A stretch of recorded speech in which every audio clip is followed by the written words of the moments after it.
Park Board meeting to order, and we'll start with roll call, please. Burns. Here. Mickelson. Here. Powell. Miller. Here. Streit. Here. Next we have the Pledge of Allegiance. I pledge allegiance to the flag of the United States of America and to the republic for which it stands, one nation, under God, indivisible, with liberty and justice for all.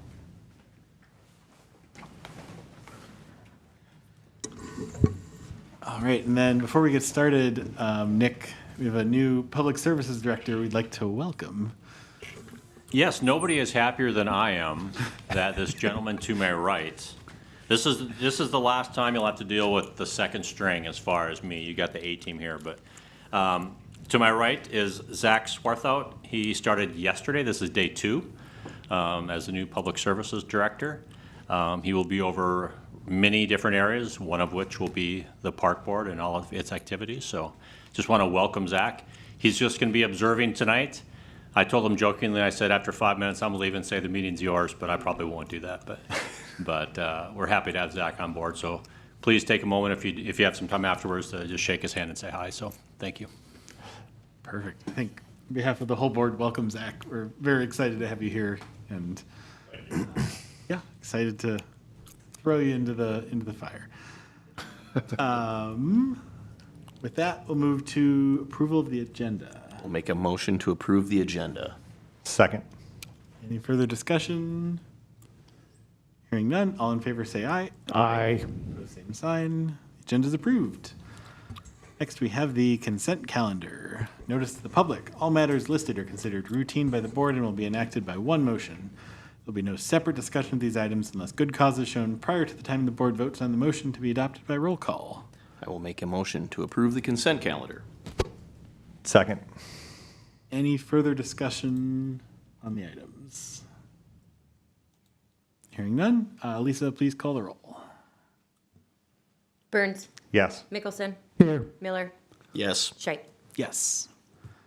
That is approved. Move on to item 6, the public forum. Time allocated for citizens to bring matters not on the agenda to the attention of the board. Time limits may be imposed. We'll open the public forum at 4:02. I think all of the folks in the room are for different agenda items, so we will close the public forum at 4:02. Move on to item 7, presentations, the Rotary Park Pollinator Garden. Okay.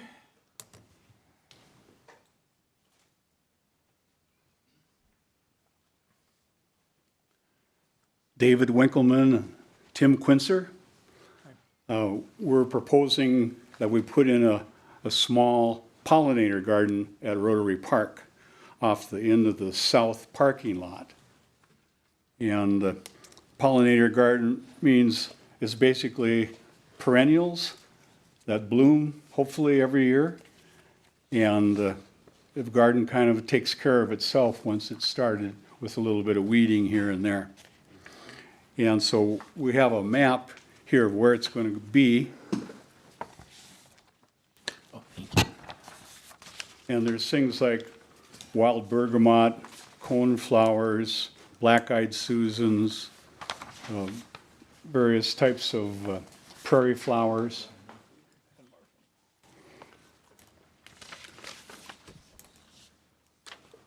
So it's kind of a labor of love for some of the Rotary members. Tim has spent a career with the DNR, and he knows a lot about wildlife. And he's also got a pollinator garden at his home. And I have 2 pollinator gardens at my home. So Wow. we have a little bit of knowledge on how to do that. And we're setting it up as an educational thing. We're going to have signage in front of it so people visiting there can understand what the garden is for, to help increase the number of bees and give them some things to work on. There you can see it, my rough drawn sketch on the board.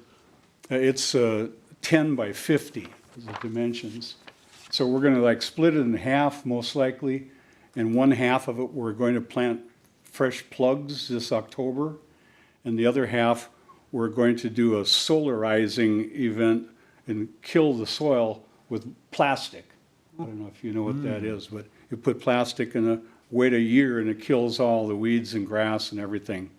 So we don't have to use chemicals. We don't want to use herbicides that close to the river or anywhere out there. So anyhow, that's the gist of it. Any more to add? Yeah, I passed around a couple of maps, one kind of a broad view from a little further away and then a closer one. As David said, the proximal location is on there and red on the more detailed map, I think. And 10 by 50, it's a rectangle as you see it there, but we're aware that the city might want to limit any obligations you have, and Rotary plans to take care of everything here. But if there's a different shape or something that would work, For mowing the grass? for mowing or whatever, that, we're open to any suggestions on that. We thought we might do some rounded edges with pavers, so it's easy to mow right around to it rather than a square edge. Any So questions? or- I guess we're looking for your approval to do this. And do you have any questions? Yeah, any questions for Rotary folks? No questions, just comments. Again, I, walk this park, the whole Mississippi Trail, the entire, mostly every day. So this is just another great thing. Again, I think we were at home. It's kind of one of those deals too, where, we just see the immediate impacts at our house from just planting flowers and even seeing a butterfly probably for the first time. And I don't know, like 4 or 5 years, I can't remember the last time. So just the natural beauty of this park, just in general, and the majority of all of this is right on key with what I'd like to see. And so I'm completely in favor of something like this. Again, the logistics and the sizing makes sense. I think it's a great placement right next to the parking. And I hadn't really considered the mowing perspective, but again, however staff would like it to be constructed, I suppose we have time to figure out the logistics to make sure that there's ease of mowing. But I'm fully on board with this. It looks great. Thank you. There wouldn't be any obligation for the Park Service for the park. We've got funding from our own resources, and then we've got labor from our own members. So it's just a matter of kind of a formality. Great River Greening, who I think you're familiar with, has agreed to give us some funding, so. Cool. Yep. Nick, did you have a comment? Thank you, Mr. Chair. I was just going to throw this out there, and you guys can see this in the packet under recommended action motion, but if the park board is comfortable with what they're hearing, a recommended motion may be to authorize staff to work with the Rotary Club for design, installation, and execute any agreements. And again, we're going to be very cognizant of, as we've talked to Rotary and as we've gotten direction from the park board, I think one of the priorities was no cost to the Parks Department, both now and or in the future. So we'd have some language in the agreement that would cover that. So if the park board is comfortable with what they're hearing, that just may be a recommended motion for us to administratively work with Rotary to execute an agreement to make this happen. I'm ready to make a motion if anyone. So, Second.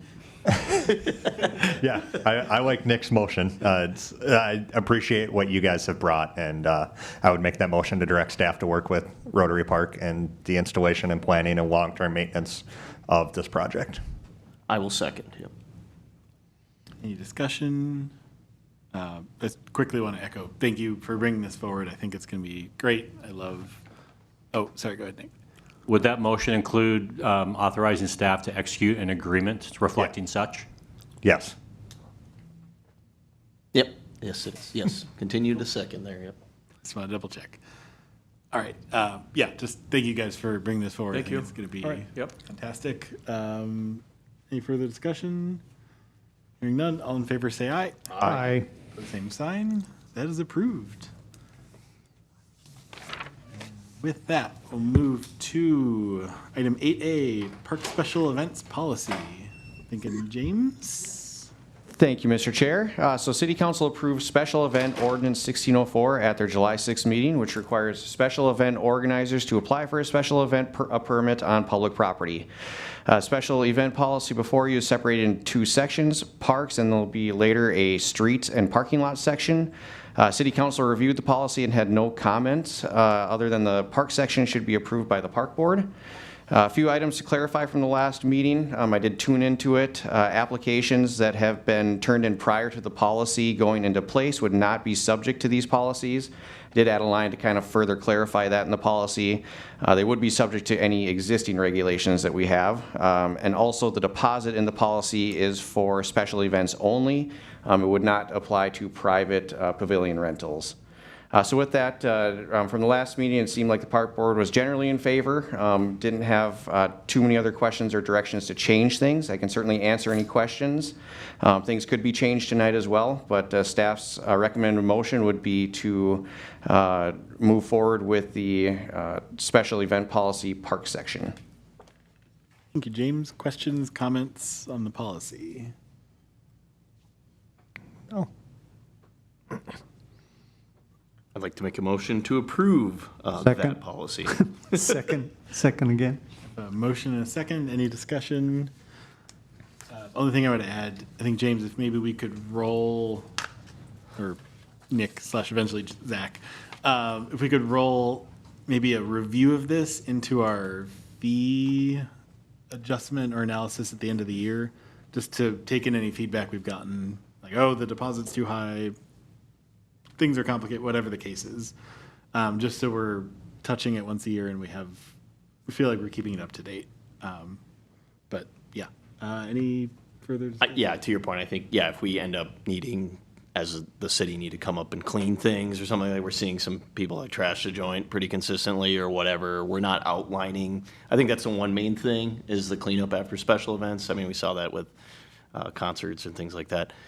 Just making sure that the city's not held responsible, and if we are, we're kind of factoring that into the language or the cost for these events. So I think that's a good call out. Any further discussion? Hearing none, all in favor say aye. Aye. Opposed, same sign. That is approved. Move to item 8B, the Lyman P. White Promenade. Nick. Thank you, Mr. Chair. At the last park board meeting, we discussed the promenade in Lyman P. White, and I think the general consensus coming out of that from the park board was to restrict vehicle traffic in that area.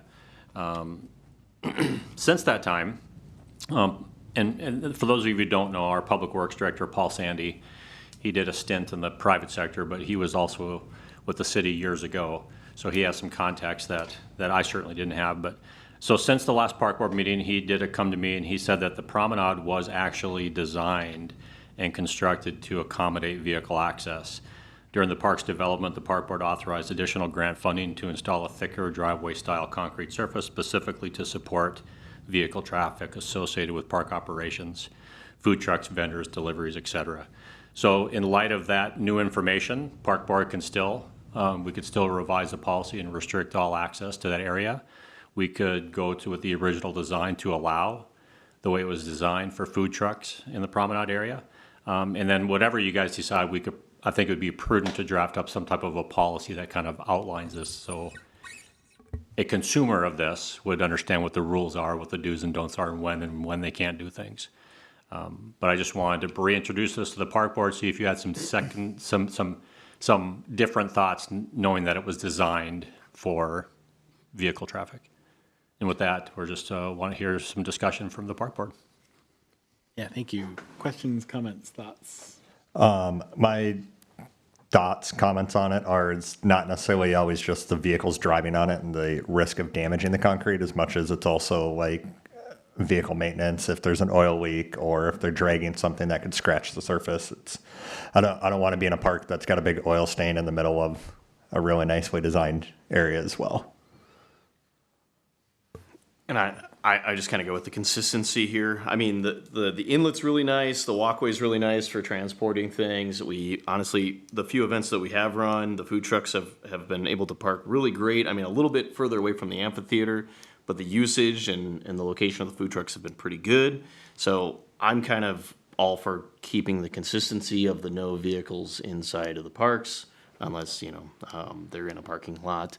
But I just think like the functionality and the way that things have flowed naturally has worked. And it's not just drop off, you know, of like the equipment or things like that at the amphitheater. It's just full on parking behind it. And we've seen other organizations use the amphitheater without clogging it up and bringing frankly, a lot of equipment up onto the amphitheater. So we know it can be done. So I think it's, I'm more in favor of just continuing to disallow that sort of thing. I feel like kind of where I'm at is we approved a event application to park an ice cream truck there. So I think I would like to give it a shot for the rest of this year and see if we get oil stains, if we get other issues. But like if we did intentionally make this thicker concrete for vehicles, I guess I would like to give it a shot so we're not kind of totally wasting that invested money. And if it turns out leaky oil trucks, they're dragging stuff, they're chipping the concrete because they're dropping heavy stuff on it, like then let's, pause and readjust. But if we've done this, I'd like to at least pay off that investment a little bit and give it a try. So that's kind of where I'm coming from.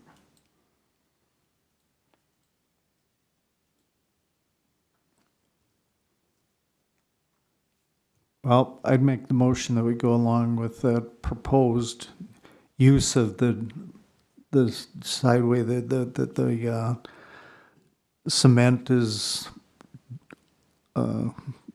durable, and I just think, in my opinion, for the people using and stuff, it just makes a little bit easier to utilize that area. And I totally agree with what you're inputting, that yeah, there could be real issues of cleaning that stuff off, and then if we see ongoing problems, to potentially change at that time.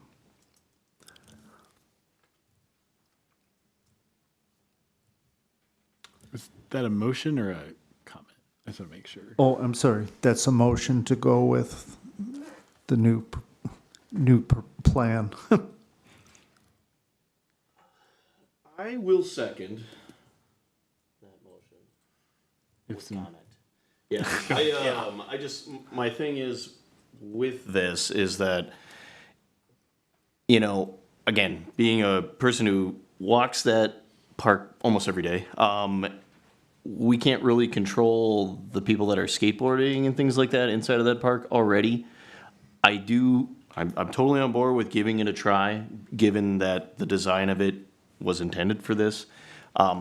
But I do want to keep a very close eye on this, because again, I do feel like that park has gone relatively unregulated with these types of things. Like, I mean, we had a sweeping policy of no vehicles in the parks, and I was the one who was showing that we had vehicles in the parks, not knowing that this was part of the design. And I don't fault anybody for utilizing, because again, to previous points, it looks like a natural inlet, so why wouldn't you drive up there? But this is one of those things where, I mean, the skateboarding's pretty bad there, the cars in the parks have happened, and it just wasn't something that we've necessarily been attentive, or the attention has been provided, at least to the board, that this had been an issue. And again, I don't fault anybody for skateboarding, and I don't fault anybody for driving their cars up in the park, but there was no real attention to this previously. So if we're going to allow vehicles in the park, let's monitor what this does to the foundation of it, and kind of like if there's even a point to it, like if people are utilizing this for these events, if it's just not a thing that's happening all the time, or it's not a real need, then let's do away with it. But I'm willing to test it, because that's the design. So Yeah, I think where I'm coming from is like through a special event application like that ice cream truck, Yeah. where it seems to fit with the purpose of the event, that amenity is in the park with the rest of the activities. Sure. That makes more sense to me than we're backing up our Honda Civic because we couldn't carry 2 totes, an extra 100 feet on. Yeah, and I mean, but that's what I'm saying. Like, even with some of these events that I've witnessed, right, it is people just backing up their Honda Civic and pulling out a couple of totes, but then leaving it in the park. So, part of this to me is like, okay, yeah, we want the ice cream truck parked in the middle of the park. That makes sense from a business perspective and a usage perspective. But when people are then bringing in equipment or whatever to set up a show at the amphitheater and then leaving their car inside of the park, again, there's just no consistency there for what people are going to expect for usage. And so, you know, this kind of just, again, continues to open that door to something that across the system we don't want, but in one particular example we're okay with. So again, willing to try it. I'm happy that this is actually was designed this way. Like, it's interesting, and I'm willing to try it, but please, let's just keep an eye on what impact this has to the park specifically and the usage of it, you know, so. Kevin, Just to be clear, we're talking about just allowing the food, the under events. That's what we're talking about now, is it would be event-only usage for vehicles in parks, or we're talking about free-for-all, that's what I'm imagining. which, that it's just events. Okay. Just want to make sure we're all on the same page with that. Like things that come to the board as a special event application. Understood, yep, I think thank ice you. cream truck makes sense here. Thank We you. think- Yep, perfect.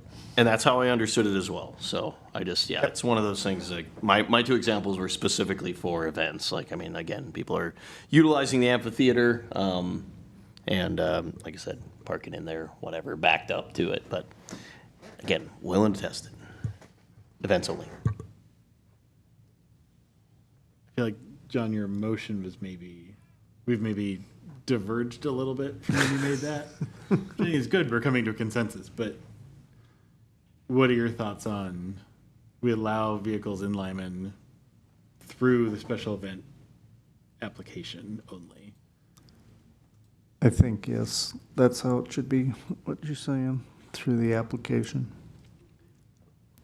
Now, again, for clarity's sake, they can just rent out the amphitheater, right?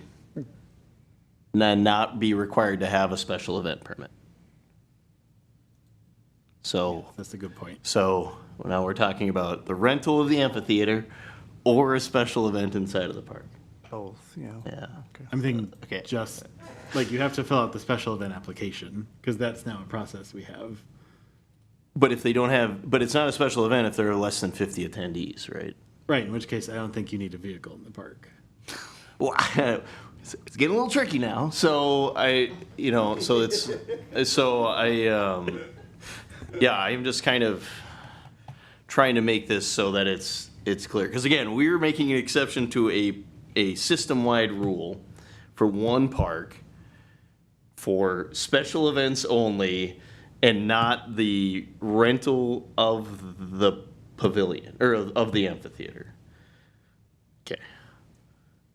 Like I said, I'm just trying to make sure, because that's, it's getting a little muddy, in my opinion. So it's, all right, special events only. So I see where you're coming from. Yeah. In my head, it was the only avenue for this is a special event Okay. application. Every other way. Because there have been a few events, I mean, that have reserved Lyman P. White that, whether it's, a church group or, just folks up on stage doing a thing that is just in there. So the park has been reserved for other things. And I mean, it probably would have been sure as heck convenient for those crock pots to be carried out using a vehicle. So I'm just saying, we probably just want to make it, if it's facility usage, like reserved facility usage, you can utilize it. Otherwise, honestly, special event usage here, it's very niche, and we might as well just squash it entirely. That's my opinion on that. So, but we can implement it after the ice cream truck is in there. So, Yeah, I guess to me that should be the level of exception it is for someone to be parking something in the park. Sure. Like, there's a car show at Arts in the Park, and that makes sense as an oddball exception because everything else is in the park, and putting them on the street would be a block from every other activity. And this, the ice cream truck fits with the layout of all the other activities. So great. And we happen to have the infrastructure, but somebody should come to that idea on their own, not, oh, I can drive in the park. What stuff can I do with that? well, that's what I mean. Coming to enable this sort of thing is just by saying, okay, well, again, it's just letting somebody be in the park. Like if people drive by and somebody's parked in the park, that's just basically giving them the idea that they can be in the park, right? And so that's the enabling that we're trying to avoid, I think, across the entire system. And so, again, I like the idea of the usage of it. It does line up well, and I'm sure a lot of organizations that utilize the amphitheater will be #blessed if they can drive in and unload all of their equipment. happy to try it, but I think it just needs to be facility rental or park rental, not necessarily, because the special event rolls into that, right? Because they have to reserve a facility in order to have the event in the park anyway. So let's just make it facility usage or park rental. Sure. Yeah. Yep, just for standardization before we completely kill this. So, number one, I'm going to vote no on this motion for the reason that there's no way to make this clear as to what can or can't be in the park. We're talking in circles. We don't want this. We do want this. We don't want this. And there's going to be no way to enforce what it actually is. And number two, we're saying, oh, well, let's give this a try. But if there's oil leaks, if there's damage or anything like that, that's non-repairable.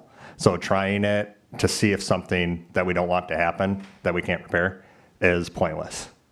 So there's my reasons for not supporting this. Let's check in on the motion. Yeah, I think, oh boy. Well, we have a motion and a second, so we should probably vote on that. No second yet. Just the motion. You seconded. Oh, did I second? Yeah. Oh my God. With comment, that's right. Yeah. With comment, yeah. Comment. I feel like I don't have a good handle on the original motion anymore because we've made some leaps. It might be wise to vote on this motion and then, And then fire a new one in. Gotcha. yeah. All right. I guess, does anyone else have a clear sense of, John, do you feel like, I don't know where we're at, so would you like to withdraw your motion? I will withdraw my second. Oh, okay. I'll withdraw the motion. Cool, just to keep things a little. So clear as mud. Yes, okay. Okay. Why don't you piece together something here? I know it's unorthodox, but why don't you piece together what, now that you know where we're at? So. I guess I would say for the remainder of 2026, we allow vehicles on the promenade and Lyman P. White through facility reservation or special event application. Okay, I will second that motion. I can't actually make a motion. Oh, very good. I will then make the motion that Andrew just stated, which is to allow vehicles onto the Lyman P. White Promenade via facility rental or special application. Second. Stumbled into some clarity. Any further discussion? All right. Hearing no more discussion, all in favor say aye. Aye. Opposed, same sign. Aye. That motion passes. 8C, approval of, yeah, I'm on the right part. Approval of Memorial Park Playground estimate and color proposal. Thank you, Mr. Chair. In April's meeting, the Park Board reviewed and approved two conceptual designs for the Memorial Park Playground, one with DNR funding and one without DNR funding. We have been notified that we did not get awarded the DNR funding, but we would like to still move forward with funding that on the second option, one without grant funding, to maintain the project schedule and complete installation during this year, 2026. Staff is requesting Park Board approval to proceed with the playground equipment order. Due to current lead times, approval is needed to finalize the equipment estimate and reserve a production and installation schedule. Additionally, we're looking for direction from the Park Board on a color palette if it is approved. Our traditional has been green and red, but if you guys want something differently, please let us know. And we also want to prepare the site for installation, so staff is also requesting authorization to remove the existing playground equipment and to remove the existing playground surfacing. These approvals will allow staff to move forward with ordering the equipment, scheduling installation, and complete the necessary and site preparation work.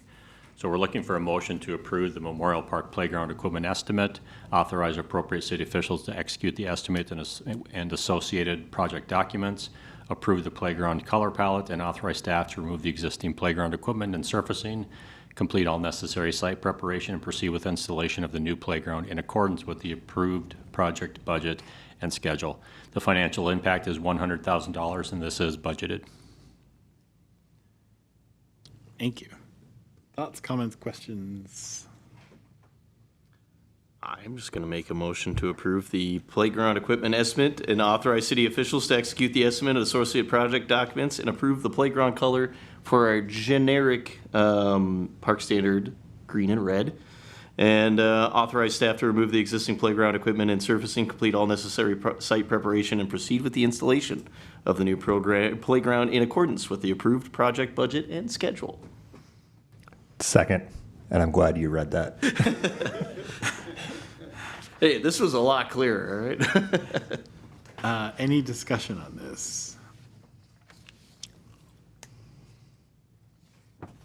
I have two questions. First one, is there any particular reason that it says the playground presentation is confidential? It was page 82 of the packet. It was just, it's a playground. I was curious. Mr. Chair, I don't have an answer for you. I'm not even sure what you're referring to. I believe you, but I don't have an answer It's for up you. on the, I do not know. I suffice it to say it's not confidential. I hope not. It was in the packet. like, oh, it's the top secret playground? I gotta get in this. It's the deep state in the.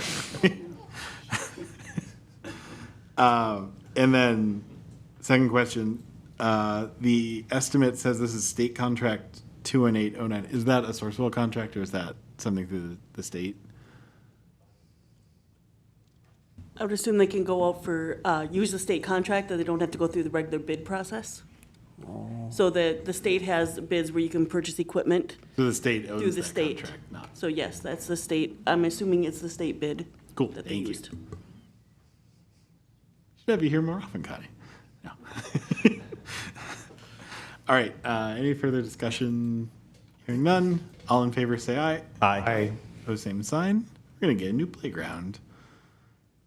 Item 8D, rebuilding the Memorial Park picnic shelter. Nick. Thank you, Mr. Chair. Park Board, so the park board, or the picnic shelter rather, at Memorial Park was taken down, I believe, last year. It was in disrepair. Public has since said that that was something that they really valued. They would like to have that back. It wasn't in our current budget. It wasn't in our 5-year SIP. So we came to the park board, I believe a month ago, and said, is this something that you guys would be interested in rebuilding? And we suggested potentially funding source would be the banner line item, which hasn't been drawn against, I think, in several years. And I want to say there's $23,000 in there. And park board directed staff to come back, maybe with some design ideas, some drawings, some estimated cost, et cetera. So that's what we have tonight. So option one is a traditional picnic shelter. The drawings and the quote are attached. Estimated cost is about $14,000. This is the one that's similar in size and appearance to the previous shelter. No concrete slab. This would just be built on grass. Option two is on a concrete slab, which boosts up the cost quite a bit. That's $22,800, and there's drawings in there for that as well. Option three was similar to what's at Lum Park, which is just the canopy things. They're not waterproof, and they're probably the most expensive. But this is just we want to get some direction from the park board on what you are interested in, and we can try to answer any questions you have. But you had asked us for some drawings and some proposed costs, and you have those, and we'd love to hear what you're thinking. I would just have a question since Connie's here. It's awesome. Is there any problem with using banner funds for this? We have been trying to research the park board minutes, and it doesn't really say that what they were restricted for park improvements. I'm assuming since they were like on the softball fields, I kind of assumed that it would be something for softball, but this looks like it could benefit the program as well. And I think the request did come from a lot of the softball players. My thoughts are, I don't like doing things that are outside the capital plan. I know the council doesn't like that. However, I do agree with listening to the citizens and requesting and discussing when they do have an idea for the park, and when it's been somewhat funded by outside sources, I even like that more through the banner program. And my comment immediately here is that from a marketing perspective, this doesn't provide additional seating to view the banners that are being paid for, so it is somewhat of a boon, I guess, for additional viewing time on banners because of the positioning of this. So, I mean, this is a good usage, and I guess we haven't really utilized this before. I mean, when we have a couple of bucks in this program that we just haven't used for anything, and I think this is one of those situations where the banners are basically only up on softball fields, so the attendance and the programs that actually get us banners raised up should somewhat benefit from the banner revenue. So if we can utilize those funds for this, I'm in favor of option one. Because my understanding, this is just that shade structure like left of the concessions, right? Yes. Right? The one that got removed. Yeah, that was removed. Okay, yeah, I wanted to triple check before I haven't driven by that in a while, so. Yeah, I'm in favor of option one if the funds can be utilized. If they can't, I mean, we'll probably have to look at this a little bit harder, but I mean, if we can just build this for utilizing banner funds, I'm in. Kevin? Yeah, I was just going to weigh in just as an observer of seeing this play out. I think for me, what I'd be concerned with is building something that requires a lot of maintenance, right? So if the building, the drawings that I saw in here didn't really speak to the methodology of what the parts and pieces are, whether it had full soffit or it was just exposed trusses on the bottom with plywood on top of that, which we all know gathers birds and bees and all that kind of stuff. Also, whether the posts were wrapped, not wrapped, do we gotta stain those every year? So I think my concern was that this is just underbuilt and leading to a lot of long-term maintenance. So on the drawing that I provided, it matched the architecture of the building next to it with the pitch roof versus the sloped roof. And it was also fully maintenance-free. So it had full soffit, had full wraps on the post, done forever, basically completed.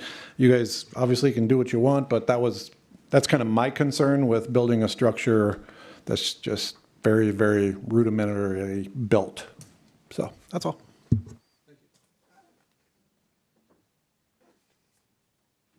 Just to clarify, Kevin, yours is the one that is... Mine was the hand-drawn version, and I honestly would never have drawn the plan if I knew somebody else had already drawn the plan. I offered to do that because I didn't think we had a plan. So then there was another plan. The sizing that I came up with, I apparently made an error on that. I looked on an old document that I had when we assessed that park, and it was listed as 12 by 14. So I probably made a mistake there when I pulled out what it was. But this was my version here, concrete. It had LP Smart Side for the siding. It had a full soffit on the bottom and the top. No maintenance ever again. LP wrapped beams on the sides, brackets on the bottom. Done. Obviously, it's more money, though. So that's, I think, the measurement that... what you guys are up against is building the right thing here and measuring the long-term value and the long-term maintenance and all that and how it's going to look, quite honestly, next to an amazing building, which is like 20 feet away, which looks super killer. So that's all. How much of that cost, Kevin, is the slab itself?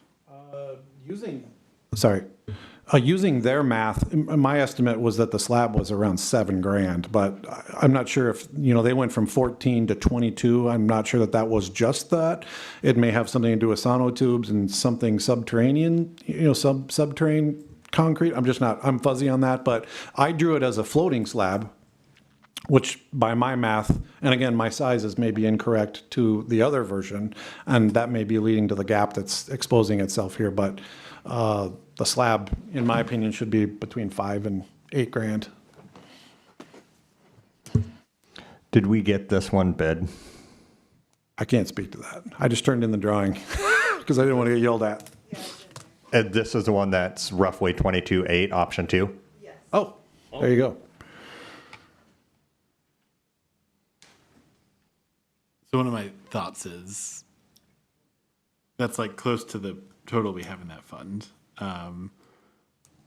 It's come to my attention that we have a surplus of crushed granite in the city that we previously used for playground surfaces, which is bad. But would that Kevin, be a potential floor alternative in there? I think so. I think, at least from my, we started putting concrete under a lot of these so that the tables could be bolted down, not moved, if you remember. So we could use more permanent situation there. So that was really the impetus to the concrete, right? It's less maintenance. You don't have to mow underneath it. You just zip around the thing. It's done. The tables are bolted down. Kids can't put them on a roof. And that was the idea with the concrete. It's just a more permanent. Yeah. Also, if you have concrete, you can bolt the structure to the surface versus having to drive down poles. So then it's easier built. That was the only thinking, yeah.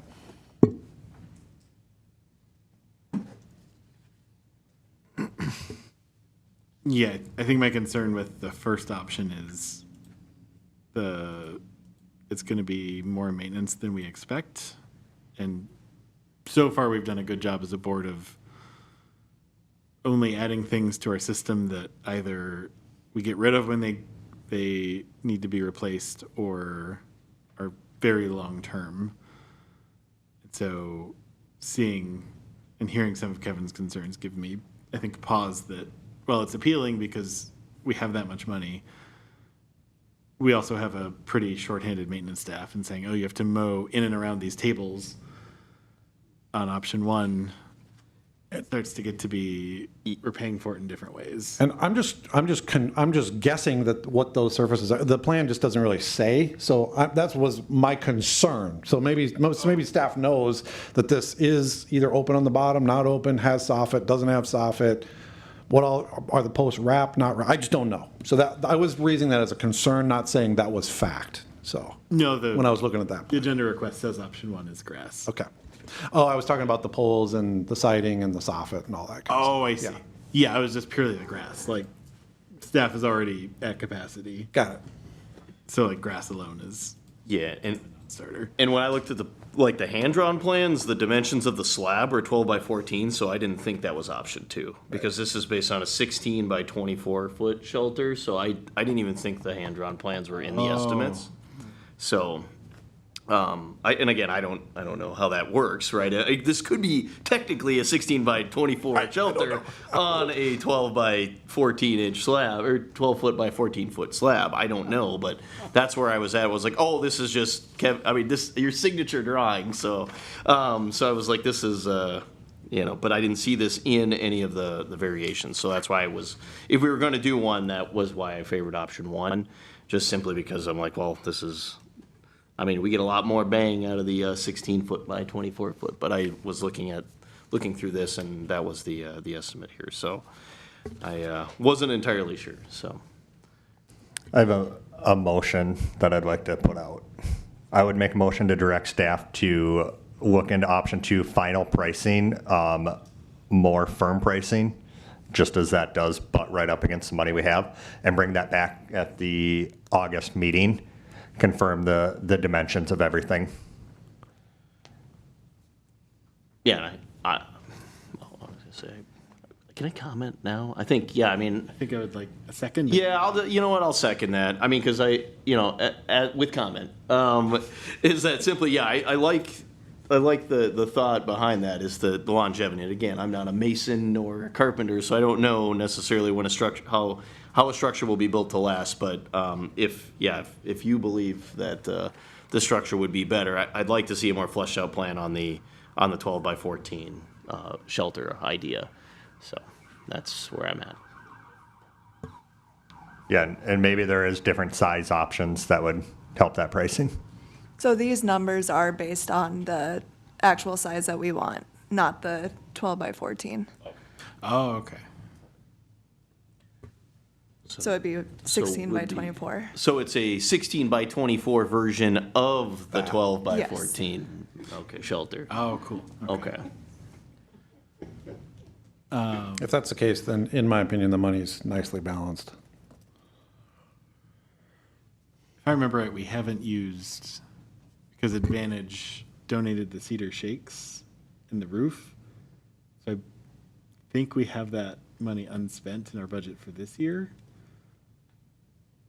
I have to double check. Oh, wait, Connie's here.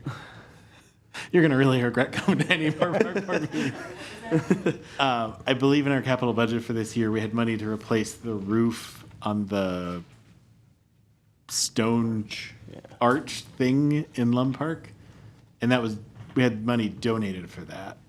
Or Advantage donated the whole replacement. So would we be able to use that money for this? We can definitely put it in the capital plan. It's up to council, approved by council, but it's about $20,000 was what this, wait a minute. That's in the 26 budget. Yeah, Is 26 replacement. budget had that roof I would think we could replace it, but again, it would just be a request. to the Council. council. Okay. Further comment, I think the banner program is actually a good utilization. The money of the program is a good utilization of this, for the building of this structure. Sure. Just aren't we a little short? Well, I said we had what, 23 grand? Oh. In the banner, and this estimated 22.8. Oh, yeah. So we've got, I mean, in estimate, enough money to pull it off. Again, I think this is just a good utilization of revenue collected, so. Yes, sorry. In my head, it was like the banner had about 20. Oh, I I was see. like, I we're get like what a you're couple spitting. thousand off. Yeah, no. And I was like, that could fill the gap. But yeah, let's use the banner first because it's from softball and it benefits softball. Yeah. And it's their request. So I love the closing the loop. Okay, so the motion we have on the table is something we have an answer to now. Yes. So I would withdraw that since staff was able to answer that tonight. Very good. I will, I have to withdraw as well. I will also withdraw. All right. Oh, last time we withdrew a motion, now we did two in a night. Yeah, I don't remember the last time, so. Now we'll make a motion to approve option 2, utilizing the banner funds. Second. Any further discussion? Hearing none, all in favor say aye. Aye. Opposed, same sign. As approved. Thank you, Kevin, for the standards compliant drawing. Item 8E, tree removal, legacy trail, and playground demolish for Lions Park. Thank you, Mr. Chair. The Brainerd Lions Club is requesting Park Board approval to begin the next phase of the Lions Park Legacy Trail and an all-inclusive playground project at Lions Park at Buffalo Hills. As part of this request, the Lions Club is requesting permission to complete the removal of the existing playground equipment this fall, allowing the site to be prepared for construction of the new all-inclusive playground in the spring of '27. The Lions Club is also requesting approval to remove 3 trees that have been identified with red X's on the attached site plan. Staff has confirmed that 2 of these 3 trees are dead, while the 3rd tree must be removed to accommodate the footprint of the new playground. Furthermore, the Brainerd Lions Club is requesting authorization to begin construction of the Legacy Trail as shown in the approved master plan. Lions Club will provide the necessary volunteers, equipment, and resources to complete the playground removal, tree removal, trail construction, and associated site preparation pending Park Board approval. So basically, the Lions Club is looking for 3 things. They want to begin construction of the Legacy Trail as shown in the master plan, asking the Park Board to approve the 8-foot wide paved trail. Number 2, remove the existing playground equipment this fall and prepare for site construction for spring of '27. And 3, to complete all associated site work necessary to prepare for that construction. As staff went through this, if you look at the recommended motion, there's 4 items in there. Just to kind of paraphrase, number 1 is to remove the trees. Number 2 is authorize the construction of the Legacy Trail with the 8-foot wide path. Number 3 is to authorize the removal of existing playground equipment this fall. And 4 is to authorize staff to coordinate with the Lions Club to prepare the site for activities for in 2027. I think staff supports all 4 of these recommendations. My recommendation to the Park Board would be that the Park Board approve these 4 contingent upon staff doing a little bit more homework. As I understand it, the Lions Club, and they're here, they can speak to this if you have questions for them. As I understand it, though, the Lions Club is going to provide volunteers to fell the trees. I want to make sure that we don't have any liability concerns with that. I've also understand that if they remove the the playground equipment, they want to donate that equipment. I think we need to review our donation policy to make sure that's appropriate, because I think that playground equipment belongs to the city. So I just want to make sure we're doing our due diligence. So my recommendation would be to approve these 4 items that they're looking for, contingent upon staff doing a little bit of work, and we'll work with the Lions group to make sure that we're happy with all the things that we're covered as far as any legal exposure. The last thing I'd want is for somebody, not a city employee, to be cutting down a tree and it falls and hurts somebody, and I want to make sure we got our bases covered there. So staff would recommend the park board approve these 4 items, but let us do a little bit of work, and we'll work with the Lions Club to make sure we have all our questions answered. Thank you, Nick. Thoughts, questions, comments, John? Nope, exactly what we're up to. We want our, the city working our agreements and just fulfilling our end and having our service groups fulfill their end. So this is all part of the project plan, and happy to have staff work in coordination. So I am ready to make a motion. I have one question for Friends from the Lions. This needed to come up real quick, sorry, so the mic catches you. Super excited about all of this. I don't think I saw it in here. Have you received the funding for the new playground? Not yet. We have applied to Lions International. They probably won't see that request until maybe October, November. Money would not be received until January or February. But in talking to St. Croix Recreation, Chris Armitage, it would be to our benefit to have that site prepared this fall, let it sit over the winter, and then be ready for construction first thing in the spring. At this time, I believe we have about $127,000 sitting with the city of Brainerd. If that grant doesn't come through, the Lions are prepared to see it through.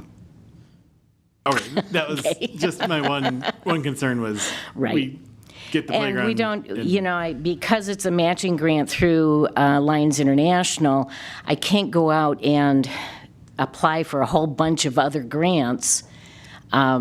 I have to wait this one through. There are lots of different options out there for us, and if we're not going to put that in until spring, then I still have the time to look at other options. One quick question. That 127,000, that includes the 80,000 we had budgeted, correct? No. So we now have 217,000. Okay, because I knew we had held money over for that playground. Correct. Because there was a That matching grant. 90,000, yeah. Yes.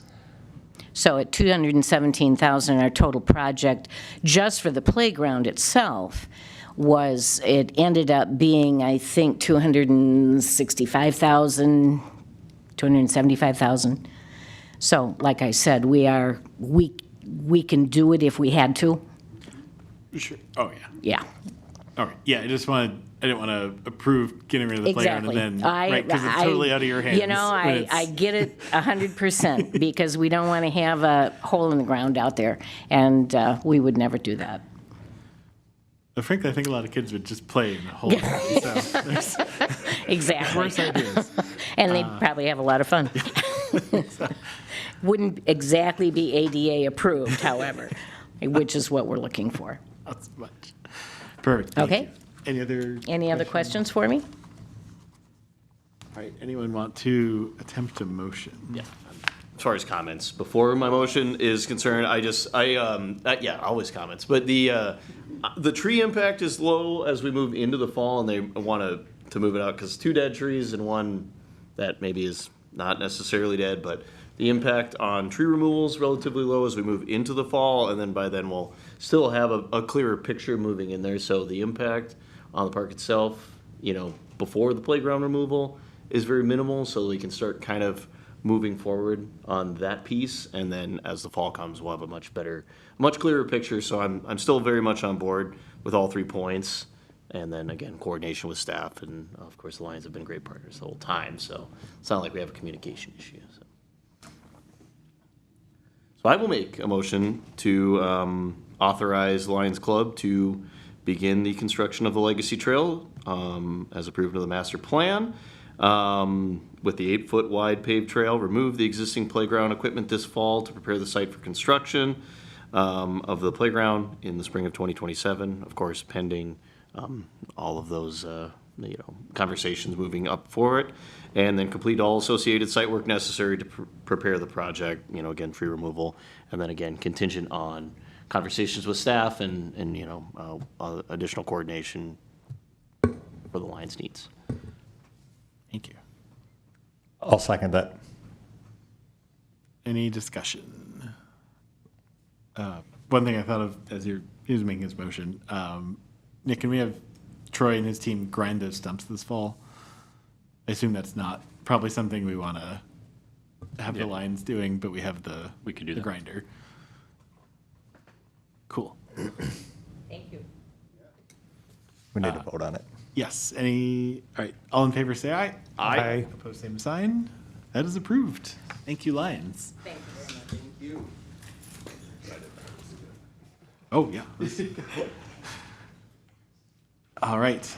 Move on to item 9A, our 2027 capital budget. Connie. Yes. Thank you, members of the board. So per the city charter, prior to September 1st, the park board is to present a budget for park and recreations activities and present it to the city council. So this is the first preliminary operating and initial capital budget. And so if we look at the big sheet, the next, yes, can we enlarge? Thank you. So if we start by looking under the park maintenance, I just want to highlight a couple areas for discussion and consideration and explanation. You can see total personnel services in the park maintenance budget increased by about $75,000. And there was a change to the allocation for the director and administrative positions. For 2025, the allocation was 40%, 60% respectively. For 2026, it's 45 and 80%. There's also when the park maintenance employees do downtown snow removal, it is not coded to the parks fund, it's coded to a different fund. Most of their time, we only have a little bit of data to analyze, but most of the time was overtime. So there is no reduction in the budget currently for any straight time that they might be working in the downtown snow removal. Again, we just don't have the data to support a good estimate, and it's pretty small amount considering that was straight time, the rest of it was overtime. If we look down to professional services, staff made the YMCA and community ed contracts the same amount. And then staff would like the park board to discuss the cost of injections for diseased trees. The estimated cost is between $3,000 and $5,000. The current budget does not include any budget for diseased trees. An alternative could be using the $25,000 annual budget for trees, just meaning that fewer new trees would be planted with that budgeted amount. So I think that's something that we could discuss. Jonathan, it looks like you have a question. Yeah, did we make a decision on emerald ash borer at some point? I thought we were kind of a general consensus on, well, I mean, I guess it's all disease trees, not just emerald ash borer, but I think our emerald ash borer was just cut, right? Yeah. Yes, thank you, Mr. Chair. So it was 3 years ago that we brought something before the park board. It was kind of decided in most of our parks that we would just let the ash trees go. They don't make a large portion of a lot of our parks, but the one that we did bring forward that we had concern about was Kiwanis Park. So there we injected, we kind of picked about the best 7 ash trees that were kind of the high quality shade areas that we needed it. Because about 80% of that park is made up of ash trees. So it was 3 years ago we got park board authorization to go ahead and inject, I think, 7 trees there, and then one of them that provided kind of the only shade at Bain Park near one of the dugouts. So there was about 8 trees that were injected that we got authorization for. So it'd be re-injecting those same trees. They should be done every 2 to 3 years. The company said you can stretch it to 3, which is what we did here. So we'd be looking to potentially use some, obviously go out for bid, and then potentially use some of that budget for the tree replacement to do the injections. That way you're not having to add to the capital budget. And then I did do a kind of an assessment of some of our parks. I would probably recommend both Bain Park and Kiwanis Park be the next ones that we do plantings in. And, I think we could come up with a good tree plan with remaining funds. Thank you, James. So that was kind of the discussion, was whether or not you wanted to increase the operating budget for these injections, or if you wanted to use the capital $25,000 reoccurring trees budget. If we continue on, if we look at the lease payments and sale of assets, staff needs more time to review the plan for replacement of leased vehicles. Insurance staff use various percentages increases from the League of Minnesota City Budget Guide, but this seems like a significant increase, and I would like additional time to review, because it just seems very odd to me.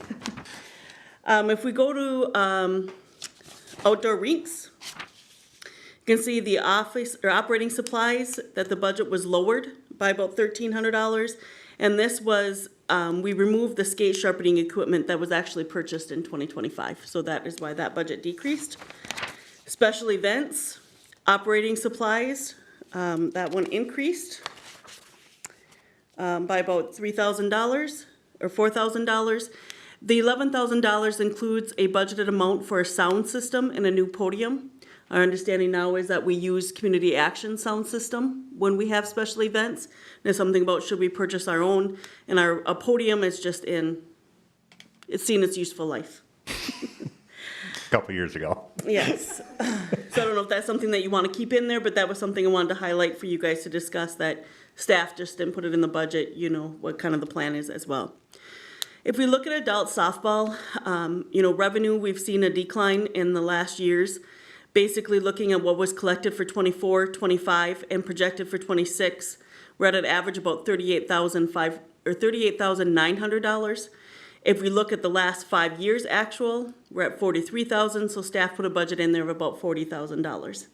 And I bring that to your attention because another item on tonight's agenda is to consider the increase to the umpire rate from $23 to $25 per game without an increase to the registration fees.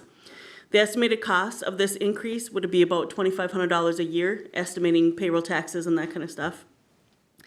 To make a long story short for my agenda request, if the increase were to approve, staff would not change the current personnel services budget, just based on history of what we've actually seen versus budgeting the actual number of games that we hope to have. Without increasing the fee and increasing the wage for the umpires, the estimated expenditures would exceed the estimated expenditures by about $250. But one repair and maintenance of not being spent, or one operating not being spent, it could potentially make up the difference and you could see a positive. So that's just an item to consider. The current operational budget is a $59,600 increase from the 2026 operating budget for the park board. If we look at the capital equipment, so that's the next page. You can see that the capital request, this is comparing to last year when we were looking at 2027, when we were budgeting for 2026. Kind of can see the difference of the plans, like we mentioned. Council doesn't like when you add things, or when or price is one thing, but adding and subtracting things is another item. But we did add $21,000 for the buildup of the leased vehicle. Again, this is for the flatbed truck that they use in the park system. They use it a lot. I don't even know if we can get it replaced in 2027, so we might be able to remove that from the capital budget. But for now, I think it's a good thing to lead it in. So these are all the add-ons to the lease vehicle. We have to add I don't even know, I'm not even going to talk intelligently. We have to add equipment to the lease vehicle, and that's what the $21,000 represents. You can see that we added $4,000 for a new trailer. We're going to replace an aluminum one with the steel one. One broke, and we're using the repairs and maintenance budget for 2027 or 2026, excuse me, I got my years mixed up. To replace it, it was unoperable. This current other one that we have, it's cracked right now, so it's just a matter of time before it breaks. We have the $25,000 for the tree replacement, as we talked about using some of those funds for the disease.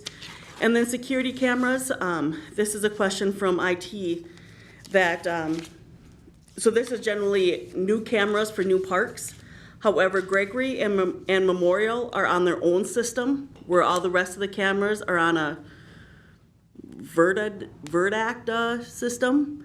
And so it would estimated to cost about $4,000 to get those existing cameras onto the new system. So we're asking if we want to increase the budget for that as well. And then when we talk about the facilities, I'll let Andrew take that over. So is there any questions, any discussion on the items that have been proposed by staff? You like them, you don't like them, leave them in, take them out?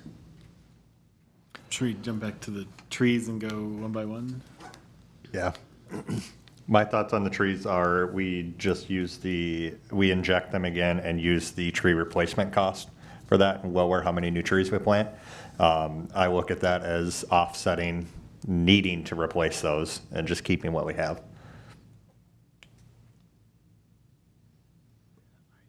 Yeah, I'm trying to think. It's kind of I feel like it just depends on the volume. I mean, because if we're going to focus on replacing, I mean, eventually we're just going to want to be done injecting these in 50 years or whatever it takes for an ash tree to, whatever, I'll be long dead. But eventually we want to not be injecting these trees. So as quick as we could realistically improve the inventory at these locations that have the ash trees, I would prefer to spend the money now to get those completely replanted while we're doing these injections so that, six cycles from now, we don't have to do this anymore, or we can be in a position to eliminate the injections. And so if we could front load that, because, it's going to take 20 years for us to see any sort of gains, I would like to have if we can use the 25,000 in the tree budget annually to get this completely set in motion and replace these trees, and there's money left over, then great, let's utilize some of that money for injections. If not, I just want to get these trees planted and get this inventory caught up so that we can be done investing in injections in 18 to 20 years would be ideal. And maybe James can speak to that potentially, but. Yeah, I'm kind of on the same path. Right, the best time to plant a tree is 20 years ago, and the second best time is today. So I don't think there's a harm in asking for additional operating budget to do the injections, knowing that it lets us get a little bit ahead on some of those tree replacements that, right, we know, to your point, we're not going to inject them, hopefully, for 30 years, and this would let us stop paying for that and have a more resilient, less attacked tree variety, I guess. James, yeah. Yes, thank you, Mr. Chair. So with the injections and the money that would be left remaining for plantings, Kiwanis would be the top priority, and then with what staff would bring for a plan. Then beyond that, if there are more trees that can be planted, it would be Bain Park would be kind of the next priority when I did look at it. We'd plant with tree diversity. That's kind of the problem right now is we have no diversity at that park. But that would be the next one, and I don't have any concerns that we'd be able, it's not a huge area in Kiwanis Park there, so I think we could certainly plant every tree that we'd need to this year and have no issues and still be able to inject with that 25,000. Very good. Then I am on board with JD's original assessment.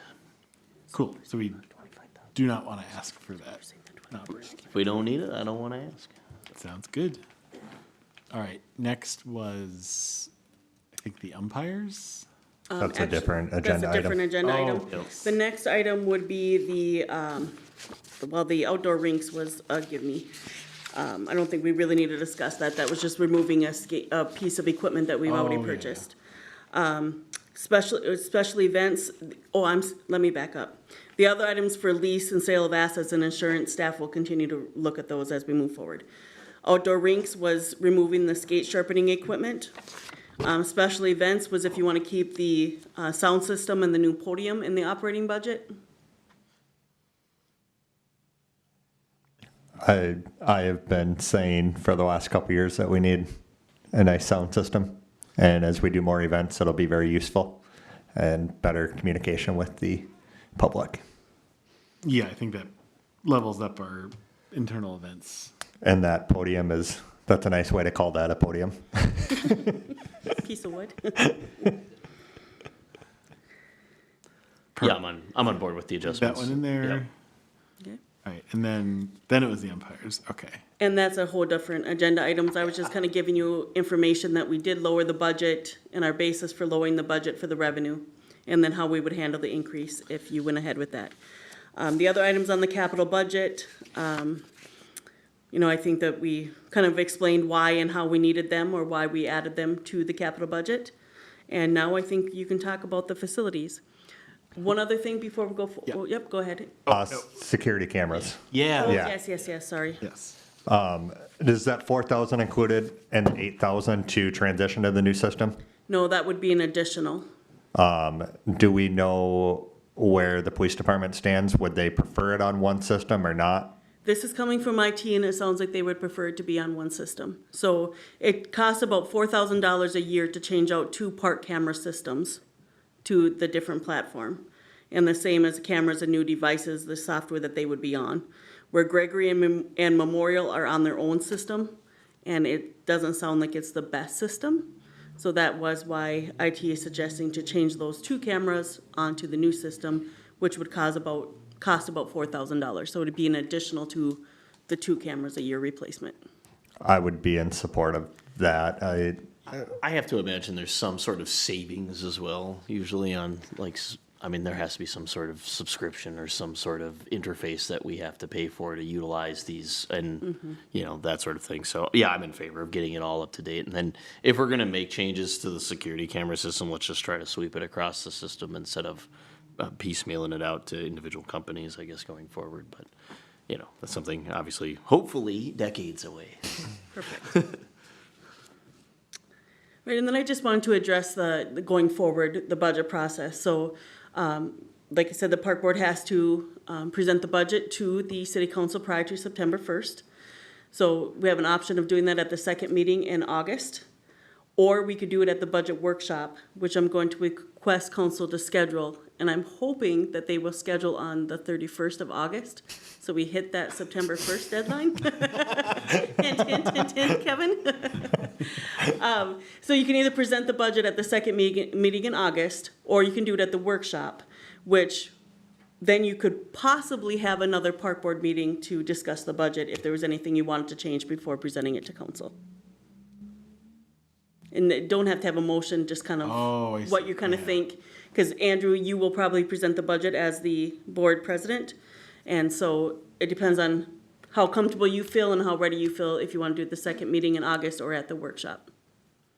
So I think my only comment is I think given our like emergency budget workshop that we agreed as a board to council that we would provide it as early as possible. So, I mean, again, is a couple of days negligible? Maybe, but I mean, we did kind of just say, hey, we'll get it to you as soon as we can. So, and I think we outlined like maybe a budget like glimpse or something early on, and then to have that done on the second meeting in August. So, I'd kind of like to stick to it unless council wants something different. My leaning would be to get it in as soon as possible. Yeah. Earlier is always better. There's more absorption time, it cuts down potentially the meeting time at the budget meeting, so. Yeah, I think today we'll get to a good spot for that, so we'll Sounds shoot good. for a second meeting. I did want to bring up the weed and feed program. So talking with Troy, that 25,000 really just gets us the ball fields. So if we want Gregory, Memorial, Gustafson, which is basically grass and dirt, right? If we want any of our other parks, Triangle, which is 0% grass at this point, it's clover and sandburrs mostly, and dandelions in the spring. If we want to start working on any of those parks, the 25,000 is not going to help us make any progress there. So something to think about today is whether we want to increase that. I think Troy was getting quotes. It looks like he doesn't have them yet, so I think it's hard for us to make a number today, and maybe that has to be a consideration for the 28 budget. But I think that given that's our top priority is grass, that may be something we want to look at increasing, either speculatively this year or in 28. I understand the idea of increasing it. I'm a bit of a grass nut myself. However, if we're not going to be watering them consistently, putting weed and feed down, expecting that to give us green grass alone is going to do nothing. I'm not in support of increasing that budget. I'm assuming Gustafson, Triangle, and all those places do not have a sprinkler system. So water is going to give us the best green grass. Weed and feed will help with that water.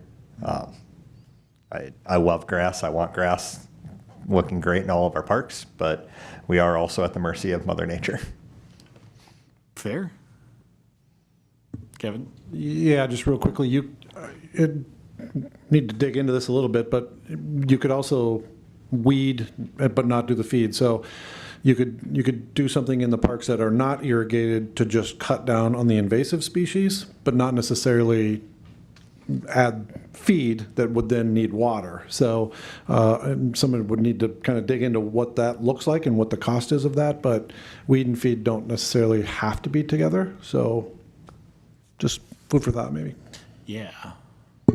I think realistically, I just maybe would like staff or whoever to put together some sort of proposal that handles this. I mean, yeah, like I said, yeah, planting the metaphorical seed right now and trying to figure out, what this is going to look like. But yeah, I mean, what are our options? How do we take care of the grass in the system, and how do we make it affordable and handle those things? I mean, going forward. And so, I mean, yeah, I'm in favor of handling the grass in the best way that we can, and maybe if we don't have necessarily enough budget, we're handling the more dire areas. But I'm a big fan of clover to begin with, so It's always green. Yeah, it is always green. So I mean, but that's but looking at that from as for a whole system, right? What does it look like, and how much does it cost to do each one? I mean, we're talking about how long does it take to cut the grass, right? We just have a few of those elements that we still don't understand about what it takes to manicure a beautiful park lawn, and so a lot of that needs to be kind of wrapped in one presentation and what it takes to actually take care of our system. So We could also look at Milorganite if you just want green grass. Milorganite and nitrogen additives are going to green it up fast. So there's options, and maybe that's something that Zach can work with maintenance staff on, and what is the best use of that $25,000 to get our parks looking the best. because I felt coming out of that priorities workshop that when we originally found out about what the weed and feed program is actually for, I didn't feel like it was $25,000 well spent, just given some of the context. So, looking at it and increasing it right now in its current state is probably not something that I'm interested in doing. But if we can explore what a robust weed and feed program looks like that handles, the entire system, or is at least a boon to the system instead of just being kind of, again, to some point like ball field improvement, because we're losing money on the ball fields right now, or like the usage of the ball fields. So looking at the real estate and trying to make an improvement on a program like this is where I'm at, and seeing what those options would be instead of kind of, in my opinion, wasting $25,000 a year on this program. So, yeah, good bring up though, I think. Yeah, I like your idea of a more holistic proposal, because the ball fields are fabulous. Yeah, they're green, they're all grass. But yeah, that's a different cost center than I want green grass in Gregory or Triangle or Gustafson or Bain or Memorial or anywhere. Okay, cool. Let's get to the really fun giant mega spreadsheet that Max has so graciously pulled up. So my thought is I can edit this as we go. So if you see something in the spreadsheet and you're like, that is wrong, let's change it before we move on. Because the idea is this will kind of be the foundation of our long-term capital plan when we're done. So very quick refresher on how this is set up. Taking a bit of a journey backwards now. Several park boards ago, we made a list of every item in the park and roughly guessed at when it should be replaced and its value in 2023. So what we'll be looking at today is, I think, the next 4 or 5 years, probably not through 2030 or up to 2030, because that's Mills Field and that's a whole other thing. When I look at, is the replacement year correct? Do we think that actually needs to be replaced? If so, what work needs to be done, and then what is a rough estimate for that work, whether it's a full replacement, if it's just a partial replacement, things like that. So the goal is just to go down the list starting in 2027 through 28, I think up to probably Mills Field, because that again, as a whole other thing we probably need to workshop on.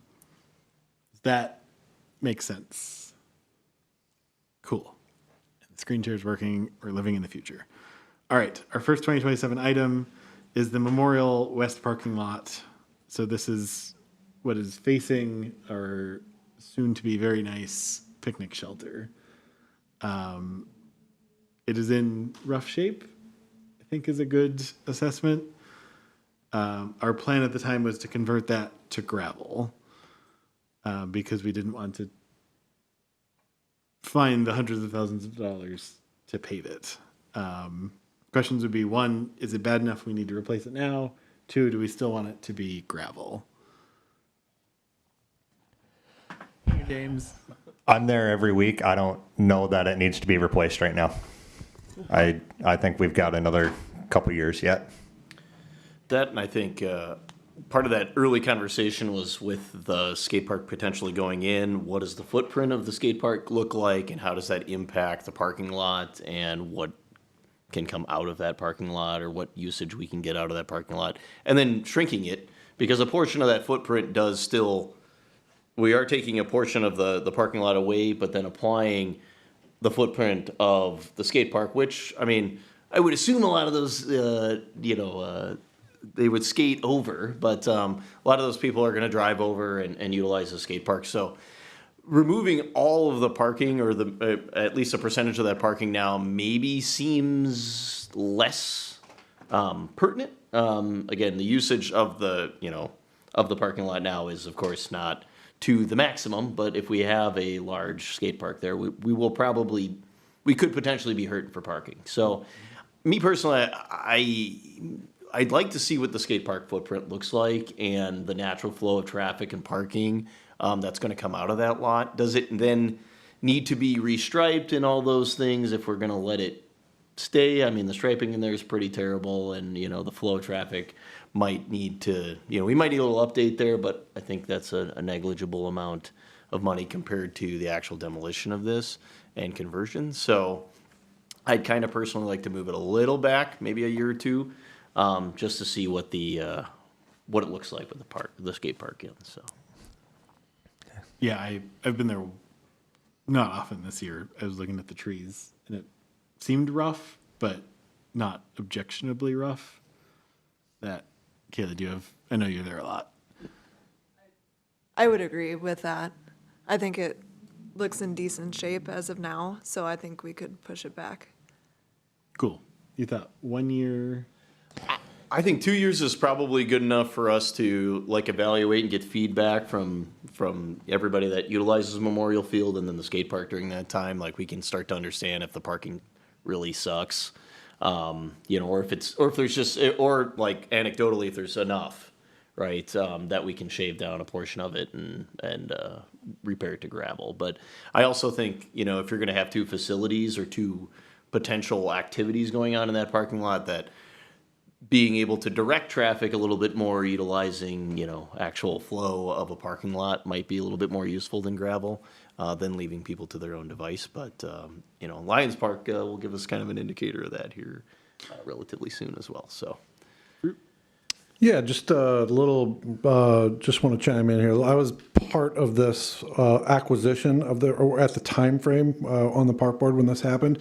And just as a refresher, the park board at that time didn't want this parking lot. They assessed all of the spots that they have, as well as the on-street parking that was all created basically from Mill Field, and found that this westerly parking lot was not needed. Convenient, but not needed from a spatial standpoint. So at that time, the park board didn't want this maintenance. We didn't really want this parking lot. So, but city council at that time decided we should have this parking lot. We had an opportunity to get it. And so we were gifted the parking lot. Now, I think that everyone has the basic assessment. When I was actually the person that met Anderson out there at the parking lot, came up with the numbers. I basically regurgitated exactly what I was told by the person about how long it would last, what it would cost to just resurface, mill, and completely redo. And that's how those numbers, that's not the 75 grand. It was basically to rip it out and to turn it into gravel minus the skate park. So, yeah, it can probably continue to go on for, quite some time. You could defer this maintenance. I could see that, but I just wanted to speak to the space count. Plenty of space count on the internal lot. That's all. JD. Oh, Kayla, sorry. So the parking lot has been getting really full because we've been adding youth sports in the open field behind, what is it, field two. So that's been 2 or 3 nights of youth going on as well. Yeah, and then, of course, the usage of the warming house and the splash pad during the summer evenings as well. And I mean, yeah, again, Millsfield, definitely a different conversation, but that internal parking lot is seeing a little bit more action. And then people who are playing on that other field are also going to park over there as well. So, yeah, I just feel like we're adding a lot of facilities and usage to the park and activities that I do still think that the parking lot itself is relevant. I mean, not that you're not saying it's not, you're just giving context, but yeah, I think just given the volume and the activity, and then the potential for a pretty explosive amount of activity in, and convenience to the parking there, because again, skateboarders are going to have to utilize the street if they park in that inner parking lot, so actual convenience to getting to the amenity that is, going to be incredibly expensive. I'm still kind of very much in the camp of keeping this around for, again, yeah, to Kevin's point, maybe even longer out, but we'll assess it in 2029 and just see where we're at. Sounds good. Yeah, I mean, not spending money. Super good. All right, the Lum Shower Building. So we got some estimates for this last meeting. We had planned for 110. I don't know if we got the updated estimate back, because we're gonna have the 2 ad alternates. Is that still with TWM or whoever was bidding on that? I am not sure. I'll have to find out. I don't know if I've seen that. So okay, we haven't seen that? Okay. I didn't think so. If I remember, 110 was not quite enough for everything we wanted. Correct. Yeah, so it seemed, was not enough. So if we are deferring the 75, actually, let's talk about the J.C.'s. So we know we want to do the shower building. We do want to do so. Let's come back to the number for that in a second. So J.C.'s, the 2-story building, maintenance, this was for specifically the epoxying the concession in the bathroom floor. I believe that was done. That was one of the things that we had done, right? You're talking about the epoxy? Yeah. JC's hasn't been completed yet because of the BBVA tournaments. Oh, So okay. that's the only one that's not done. But we So, paid for it already. Or there's no invoice for the JC's one. Okay. We did Bain, all the that Memorial, Lyman. all of those, but JC's is the only one we've been holding Okay. off on. Thank you. Cool. Yeah, so that one, I think we've had good results. At the other parks, I think it makes sense to do this as well. So I'd be in favor of leaving that. That seems to make sense to me still. Anyone have strong epoxy feelings? Well, I hate using it, as I've kind of discovered recently, but yeah, no, I think it's very, very, very good, just to have this entire epoxying project completed, so. And then giving potential actual use of the concessions booth back up and running, I mean, for tens of dollars. All right, so what I think we have the potential to do, because one of our goals is to keep our asks to the council relatively consistent. Obviously, if it goes down, they're not going to be that mad. But we also don't want to have it shrink by a ton, because then that's also not a great sign. Yep. So I think, given that we we know the Lum bathroom work will be more than 110, and we're not spending 75 in the parking lot.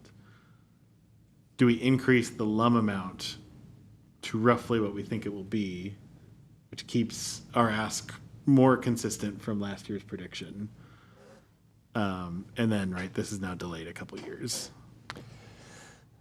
Yes. My concern with that is that parking lot is still up in the air as to what to do with it, so that 75,000 should stay in there somewhere until we know for sure. Just moved to 20. It does, yeah. But we're just adding to that capital plan. If we take that 75,000 for just this year, you're robbing Peter to pay Paul. Well, our 2% increase actually is, or the way that we accrue money into this fund actually gives us additional, like that percentage allows us to make a smaller ask potentially in 2 years instead of asking for 75.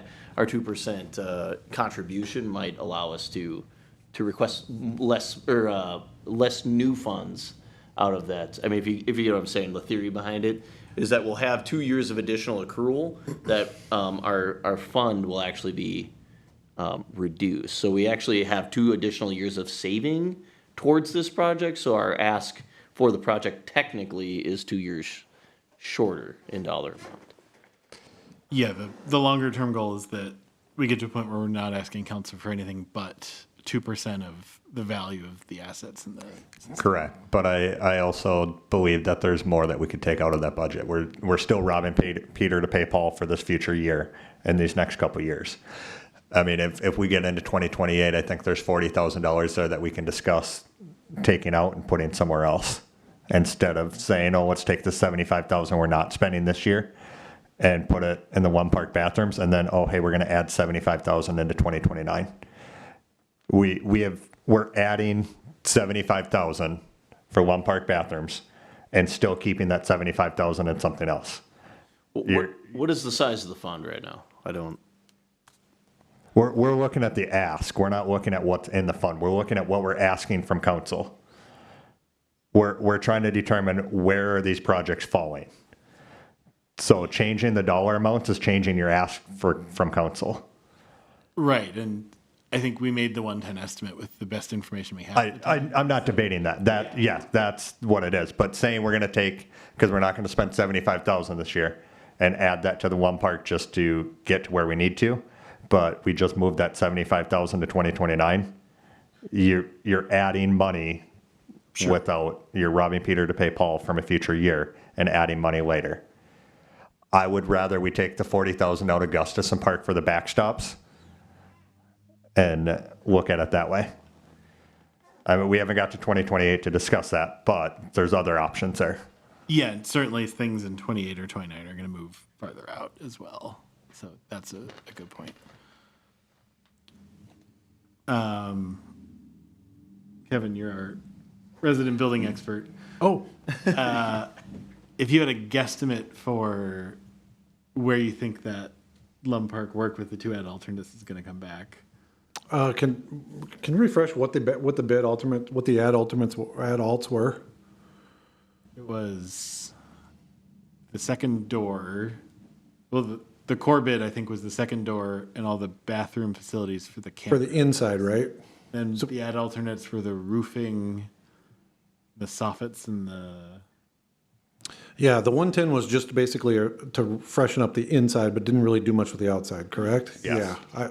If I had to guess, I'd say you would have another 25 grand to 30 grand into spiffing up the exterior. Rough. It's yeah. Yeah. So if we add 30, Yeah. as a guesstimate for where that's going to come back. Sure. 140. All right. And then, yeah, this is 29. All right. So those are the now 2 items we have planned for next year. We're going to epoxy JC's booth. We're going to do pretty significant work to the Lum bathrooms. Is everyone comfortable with that plan? Mm-hmm. Awesome. All right. I think I know we're not going to stay here until the end of time. Otherwise, we could look out 100 years at Mason. everybody's favorite activity. I think if we get through 28, we'll be in good shape, though. Just anything that we think needs to pull forward. First in 28, we have the Gregory Southeast Playground. That is the one with the funny tree. It's probably the easiest way to describe it. I think that's about right. The equipment there is not in great shape. Just like the paint alone, the sun fading it's had a good life. I think that's a reasonable estimate for doing that replacement. That's what we've been doing for playgrounds. Yeah. And they've turned out pretty well. Yeah, I think they're a good size. That's good. Sounds like, JD, you have some strong feelings about the Gustafson backstops. I have not been there in a hot second. I mean, I haven't been there recently either, but are we going to spend $40,000 on backstops that are barely used? I have very strong feelings about this park in general, and it's extremely underutilized, and now we're looking at putting $40,000 into an underutilized park. One thing I will add, so that's just the value we've guessed they're at. It's not saying we need to spend $40,000. We might say, oh, some of the fencing has come loose. We need $5,000 in maintenance. Yeah. Do we actually need those at that park, or could they just come out and have it grass like everyone wants? What kind of programming are we running there? I know T-ball was there for a little while, but I mean, how many nights a week is there T-ball? Do we know? Twice. Twice a week? Okay. Yeah, I mean, I know the sign's been destroyed on that, so it's not necessarily like we've been keeping up this park, like the fencing to begin with, but we should at least, I think, as far as the valuation is concerned, I mean, we definitely got to replace the sign, but apart from that, looking at it, I don't think necessarily that the backstops are even in that bad a condition, that they need to be torn down and fully replaced. So just, again, from my vision, I mean, somebody can use fencing, but I don't think we're at that point right now where these need to be torn down and replaced. Now, as far as, as far as taking a look and, in general, staff keeping an eye on these, if staff thinks that they need to be replaced, of course, we'll take a little bit closer look, but from my citizen eye, we don't need to replace these just yet, so. And we probably don't need backstops for T-ball either. Not likely, or at least not a 20-foot backstop. But I mean, we can all, of course, assess that when we need to pull them down. So, because right now it kind of works, and we don't need to crank them. But yeah. So for me, I mean, we're probably on a year-by-year basis. I don't even think they're a year-by-year thing. I think this is a 2030 or 2031 problem, and just letting staff let us know if these start to get into disrepair, letting the community and the programming let us know if these backstops need any attention. So just kind of reaching out to our partners that utilize the park for their feedback. Yeah, 3 years? Yeah, I would at least 2030. All right. Next we have the Boom Lake Trail. I know this one has been flooded a lot. Yeah, I mean, it is in terrible shape, but I mean, it's still very walkable. There's not a lot of roots bursting through this thing. I mean, like I said, it looks bad, but it does still function pretty good. So, and you really can't, because of the way that it is, you'd have to build a pedestrian bridge over that certain section to just keep it out of the water. So I think we let it ride until we really see some serious decay and then have a conversation about it. I mean, I don't know what kind of damage pavement's going to receive for that sort of flooding over the next couple of years, but this is at least a 2030 sort of deal. I mean, it's hideous. Don't get me wrong, but I think it's fine leaving it for 2028, right? Because we can get to next year and say, hey, it's actually worse than we thought. Sure. Yeah. But I think because it's in rough shape, I would leave it for now. And this number is an estimate Jesse got for us, so that's one of the more confident numbers we have on here. Add 10% or something. There's that. Next, we have the sidewalks at Lum going from the boat parking to the ramp. Part of that now is at least served from the ADA sidewalks we put in, which is exciting. So this number is probably lower, but I think that's a fine thing to leave because that's used pretty heavily. So. Row 20 is the Miracle Field. I think this, I was at Bain for the AED. It looked okay to my eye. It's in need of, it's actually probably in need of replacing prior to 2028. And if you actually look at the field, it's not level anymore, like the ground has shifted. So if you were to put a ball at the pitcher's mound, it will end up in the outfield fence and actually under the outfield fence very quickly. And I believe there are some cracks and other stuff too. So I believe that one should probably move up. I don't know where we can find the funding for it, but it has definitely hit lifespan. What partners do we have for Miracle Field? It was fundraised. I was on the park board back when we did this. It was fundraised from donations and grants. Since it does serve children with disabilities, there is likely plenty of grants and opportunities out there. It would probably be some research needed to see what's available, though. And if we want to see who it is, you can go look at the columns and posts. I know there was a lot of families and stuff that donated.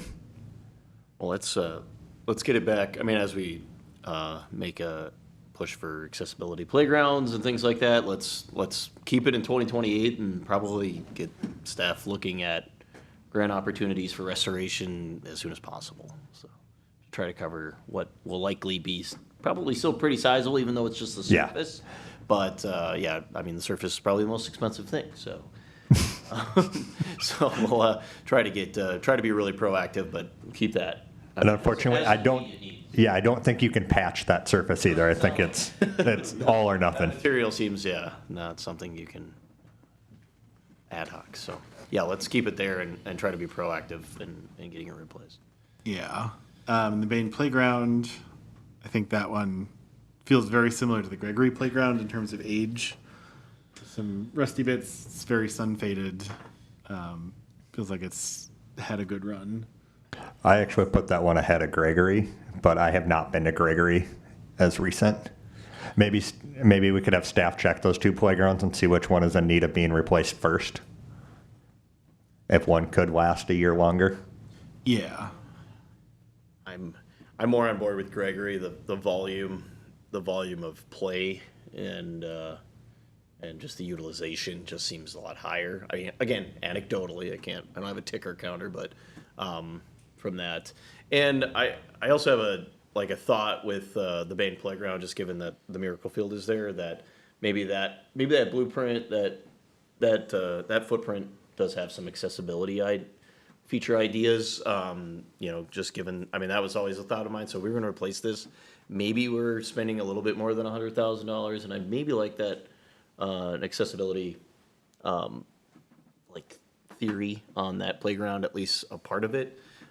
So I'm kind of still okay with 2028, but maybe pushing this out a little longer if we come up with a different idea, or there's a tie-in with some sort of grant or accessibility grant that we can do with the Miracle Field. But I know it's also, yes, in disrepair, especially even just the box that it's in. So yeah. So, that was what stood out to me. Yeah, it's like the enclosure is. And that's where I'm at with that. Is like we got to rip the enclosure. I mean, the enclosure's a steaming pile as well. So if we're gonna rip the enclosure out and the playground out, then maybe there's a thought given to accessibility, given that there's an accessibility ball. That makes sense. So 100%. This kind of future-proofing that a little bit. So maybe we'd have a further conversation. But 2028 still, I mean, it is in dire need. So we can probably push some of that.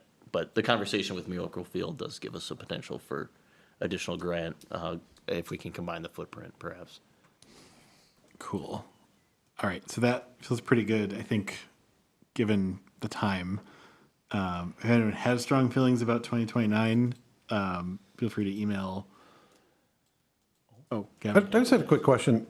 The Gregory tennis courts, I remember being in 26 or 7. Did they get bumped somehow?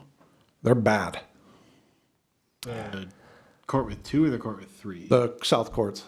That would be 3 courts. Yeah. I do recall when we were talking about pickleball that they were quite a ways back. So they were likely bumped prior to my time on the board. Okay. There you go, 2043. 2043.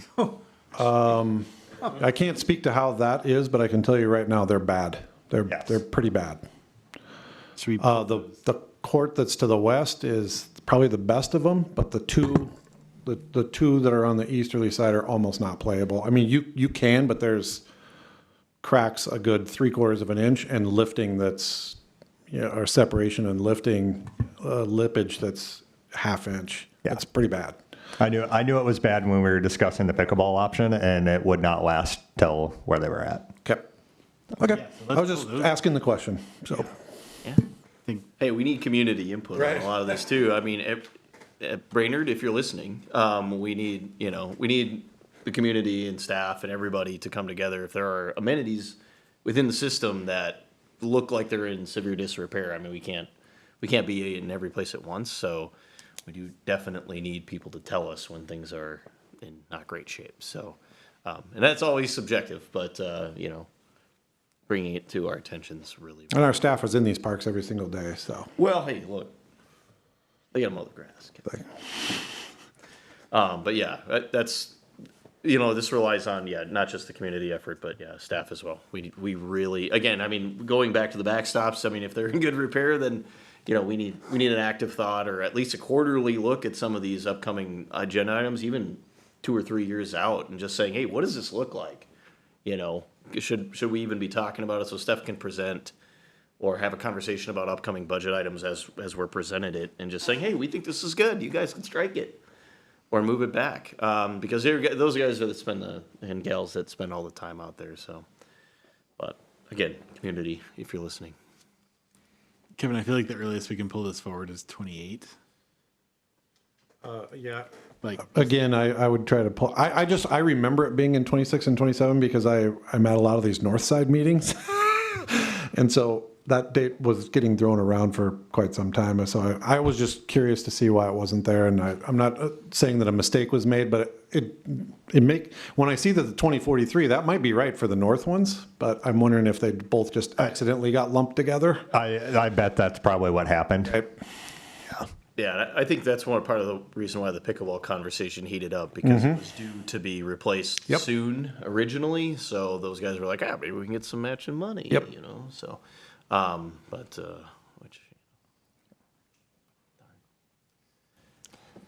otherwise, I have no other real strong feelings on 2029 as it sits.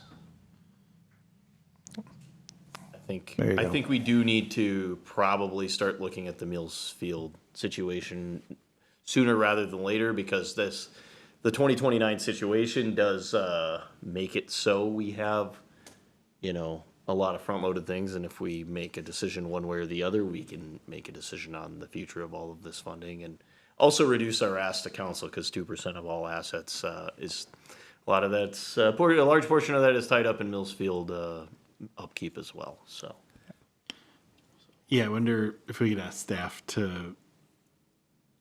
There's just so many stakeholders. Like maybe start getting a list of Millsfield stakeholders together, so that if we do have a workshop, we can, because it's like the Mills, it's the baseball teams that use it, it's Community Action who puts on the softball game and some other events, it's the concert organizers. Just get their input, I think. Yeah. To have a workshop. So maybe that would be a good first step. Because, you're totally right. There's a ton of big ticket items in there. Yeah, I mean, and if we can shave, I mean, again, I don't have a partial, until the facts are all laid out in front of us, I'm not partial to one side or the other right now, but, that's just, if we can reduce our ask to council annually by, 2% of $1 million, that wouldn't be too shabby, because again, there's no way we're actually going to be able to afford to replace all of these things in 2030 without community assistance. So, what does that conversation look like, and the tough questions, right? So. Andrew, just so you know, I do have a conflict a little after 6, so we should get going. Keep on trucking. All right, so this is in good shape for next year's budget, and then I think 28 we gotta get grooving on some of the bigger lifts. All right, cool. we will move on to our next item, which is going here. Green Heron Research in Rotary Park. Nick. Thank you, Mr. Chair. The Parks and Rec Department has received a request from Hannah Slasinski, a master's student at the University of Minnesota, seeking permission to conduct a research project at Rotary Park. Her study would be to better understand green heron behavior, habitat use, migration patterns, and other ecological characteristics by safely capturing select birds and equipping them with lightweight GPS transmitters. The research team will utilize mist nets, which is a standard and widely accepted bird research tool designed to safely capture birds without causing harm. The mist nets will be temporary, continuously supervised by Hannah and her team, and removed following each research session. She has obtained the necessary authorization to conduct this research through a federal bird banding lab in Minnesota DNR. A complete research proposal has been included with the agenda packet for the Park Board's review, and additional information permits are also attached. Staff's recommendation is for the Park Board to approve the request from the University of Minnesota research team to conduct green heron research at Rotary Park, including the temporary use of supervised mist nets and GPS transmitter deployment, subject to coordination with Parks and Rec staff and all applicable city policies and permit requirements. I'll make a motion to approve the request from the University of Minnesota research team. Second. This sounds cool as heck. Any further discussion? Hearing none. Sounds pretty cool. Yeah. All in favor say aye. Aye. Aye. Opposed, same sign. That is approved. Umpire pay increase proposal. Nick. Connie touched on this, and she may jump in here if I get off course a little bit, but staff has received multiple requests to increase the umpire pay due to taxes being withheld, et cetera. It's just, it comes down to a dollar and cents issue. Concern was also discussed with the adult softball manager meeting. Team expressed that their league fees are already high, so they prefer not to see their league fees increase accordingly. After reviewing the budget, staff determined that increasing umpire pay from $32 per game to $35 is financially feasible. Connie touched on this a little bit earlier. The margins, I think, are slim, but, oh, so I thought you were going to say something. The estimated additional cost would be about $2,500 a year. So options for the park board is to increase umpire pay to $35 a game from the current $32, or to make no changes and maintain the current rate of $32. Staff does recommend a motion to approve increasing umpire pay to $35 per game and include additional costs in the budget without increasing adult league fees. And if I may, could I ask Connie if she has anything to add? I have nothing to add. I think we just touched base on the budget. We touched base on the budget, and that's the main thing. I don't know how comfortable what the park board wants to see for revenue over expenses, but it is a budget, so I guess it's up to the park board. I think just from a policy standpoint, I understand, are they city employees? They're temporary city employees. So they can't be 1099 employees, though? When you get 1099, it's a very wishy-washy. We direct them. They're not independent contractors. Sure, meaning they right. don't provide, they may provide the service to other entities, but Sure. we dictate the time, we dictate what they need, we give them the supply, so therefore they're not considered independent contractors. Okay. But we could contract them via, I mean, like I said, I'm just trying to understand the actual cadence. This isn't a suggestion, I guess, but we could contract them to be there at specific times and dates as dictated by the city government? No, okay. I'm saying, once you tell them you have to be here at a certain time, here's your schedule, Yeah. then they're no longer an independent contractor, they're employees because we're directing them. And umpires and independent contractor has been a very gray area, so I would definitely want to do some more research. I know when I first started with the city, we looked at that, whether or not they could be independent contractors, and it was determined that they were employees, but we can always revisit it too, but at this time, I would say that they're employees. Could they form a company of umpires and then be contracted by the city to facilitate softball games? Okay, very Don't know good. that. All right, just curious. I mean, because the tax thing is just one of those weird bugaboos that I just didn't quite understand. I mean, especially because I don't think you guys are making trillions of dollars off of this, so your taxable income is probably not incredibly high. So I understand the withholdings thing and like the take home of just being basically nothing for your efforts. But yeah, I just kind of wanted to understand like the cadence there, or like what the requirements were. JD. So I will be abstaining from this vote as I am an umpire. However, the I have a hard time believing, and I'm probably going to take heat from all the other umpires. I have a hard time believing the take-home pay is why they don't want to work. If you had any other job that paid you $32 an hour, you would be absolutely ecstatic. $32 an hour is fantastic for what we have to do. Number one, the umpires could dictate better behavior from the players. They complain about it, that they say they don't want to do it. It is in the umpires' hands to deal with that, and we have proven this year already that we will address that behavior if they do what they need to do. Number two, if they're 1099, they don't like getting withholdings, they still are supposed to claim that on their taxes. Yeah, for sure. We're doing the easy work for them. Like, it is what it is. They can go work elsewhere, and they can take the hit on a 1099 from other places. I honestly, as an umpire, I do not support this. Sure. Increasing to $35 an hour. $32 an hour is a fantastic rate of pay for an hour for the little work that we have to do. And it has been very fun and rewarding, actually. And the players really are good as long as you are consistent and set clear expectations with them. Just for your information as well, the last time the umpire wage was increased was in 2023. In 2020, it increased to $30 a game, and in 2023, it went to $32 a game, just to provide you with additional information. Another point about recruiting umpires, and I know I've brought this up, and I've been told that it can't change. I had to fill out 21 forms to be a temporary employee. If I was not sitting on this board, there is not a chance I would have filled out those forms and been an umpire for the city of Brainerd. It took me over an hour to fill out those forms. Something should change with that. You're a city employee. Yeah, And you're W-2 by the city, so if you're 1099, you wouldn't have to. but I don't get any benefits of being a city employee. I understand. So there's multiple things that could change to help us recruit umpires. I think my only other question is I just want to remain competitive. So are we, like, as far as market rate is concerned, where are we at? For a market rate for recreational softball umpires in the middle of nowhere, Minnesota? We're pretty low compared Okay. to others. That's all I want. I mean, I just want to be competitive to provide for rec. And again, outside of that is like if the leagues understand that we have an umpire shortage and that we need to pay more to have them, then the fees go up. That's kind of how it goes. And so I'm fine paying market rate for maintenance, for staffing, for all of those things, but I think part of that falls on the actual cost of a team signing up for these leagues. So I'm going to be totally okay with improving umpire pay to a competitive rate. I'm on board with it, but again, the conversation needs to continue to happen as we see on the budgetary side. We can't just continuously lose money. It's okay to break even on a program like this. I'm okay with that.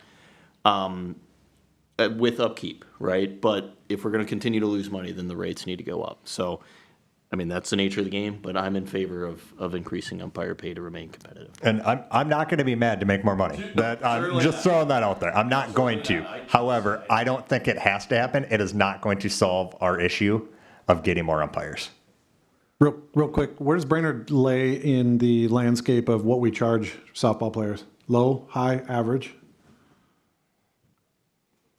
So like the cost to play, the cost to enroll in a softball, are we about what everyone else pays around us? Are we less? Are we more? We don't know.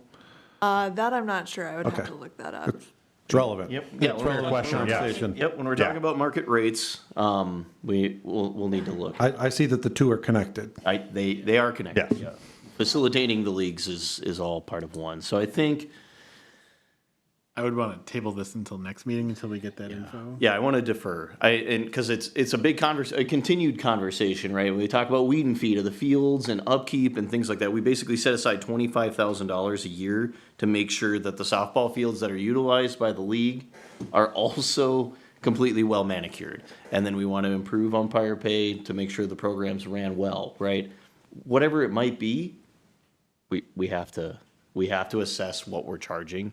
And now try to include the weed and feed and the other parts of this that are part of the upkeep that the league necessarily isn't being paid for, and they get the highest amount of volume. And again, I love the program, I want the program to stick around, but we need to make sure this is sustainable. And if we have other challenges outside of $3 per game for umpires, right? So I'm happy to table it as well. But I am in support of having market rates. So if the market rate for an umpire is $35, but the league market rate is, this X amount of dollars for this many games over the course of this many months, then it needs to be that as well. So those are probably a future conversation after we have some statistics. Yeah, so I think we'd like to see for sure cost per team in local areas. I think a rough comparison for umpire pay too would be good, just so we have some data points. Yeah. And enrollment, because I think if you have a very highly robust softball program in, say, like Detroit Lakes or wherever, the money's a lot different situation than if you have low enrollment.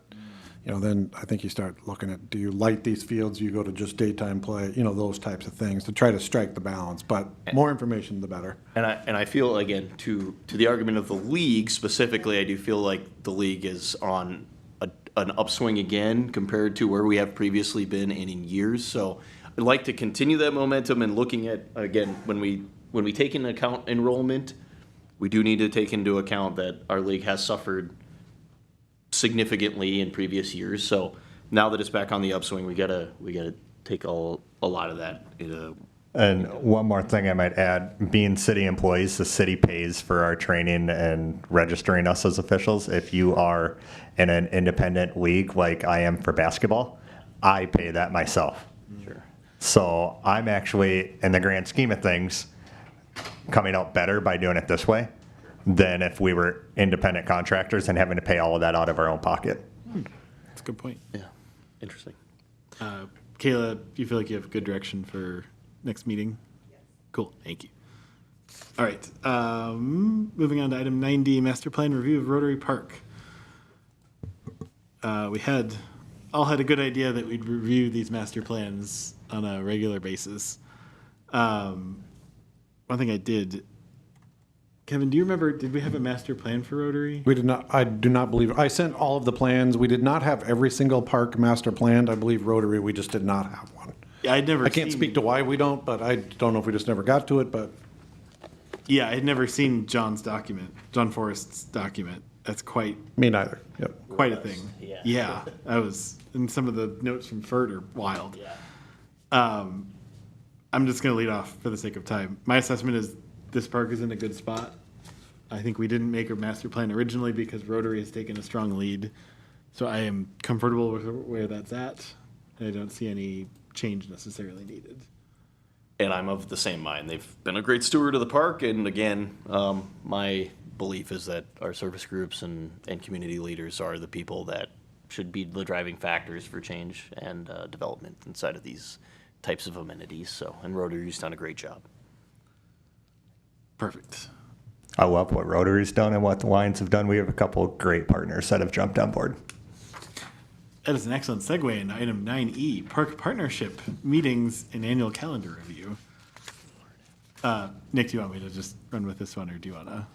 I think if you want to run with it, I think this is, I had Andrew Shipe's name written down here. I think you were pretty involved with this one, so you can take it, sir. Getting into trouble. So as part of our calendar, we agreed we would meet with our park partners, say that 5 times fast, ideally twice a year, just to check in with them, understand their goals for the park, opportunities, things that line up in our capital budget, right? So saying, Lions, we are looking at a playground.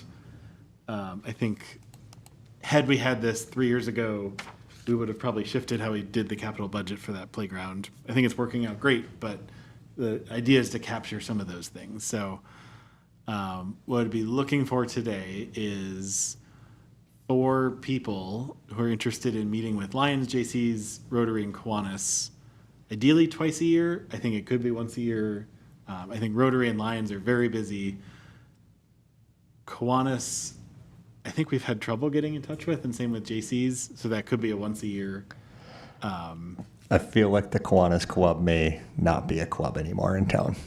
I know Sertoma has taken over the triathlon, and I think they've really struggled with numbers. So there might not be people to meet with.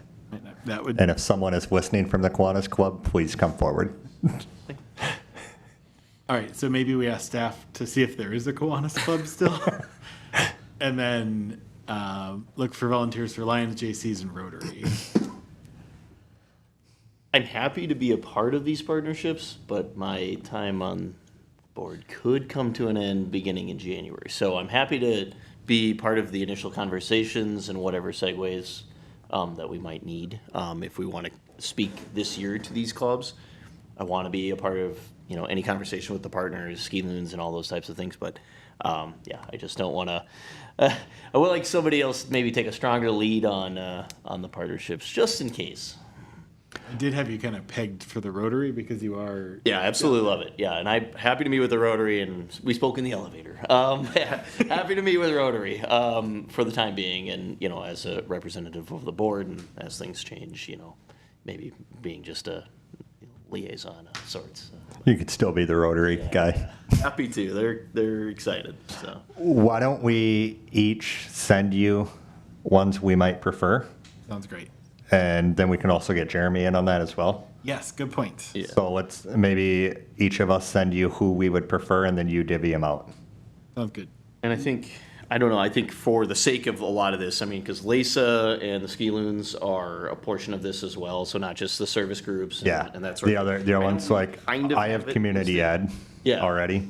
Yeah, we have it kind of listed, right? The Disc Golf Association handles some stuff. If we want to actually in the BBBA, that sort of thing, like we could have a master list of everybody that's at this point who's involved with our parks or have a park named after them, and then make the call to action to get people involved that want to have their especially if Kiwanis is out, then maybe we want other things. But yeah, I think we had a master list of everybody that's involved.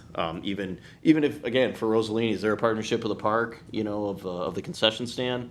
Those are the types of partnerships that we really want to make sure that we nurture and have conversations about successes and failures. And like I said, I know Curtis is doing all right, but that's not something that as a board we're asking questions to or having, staff is doing it for us, but we're not, having those conversations directly on the with our partners. So. And just having that person they can call. Yep, for sure. Instead of asking, who do I talk to? Yeah, right. They know. Yep. We can be a good customer service aspect ourselves too. We outside of staff, we can do that ourselves too.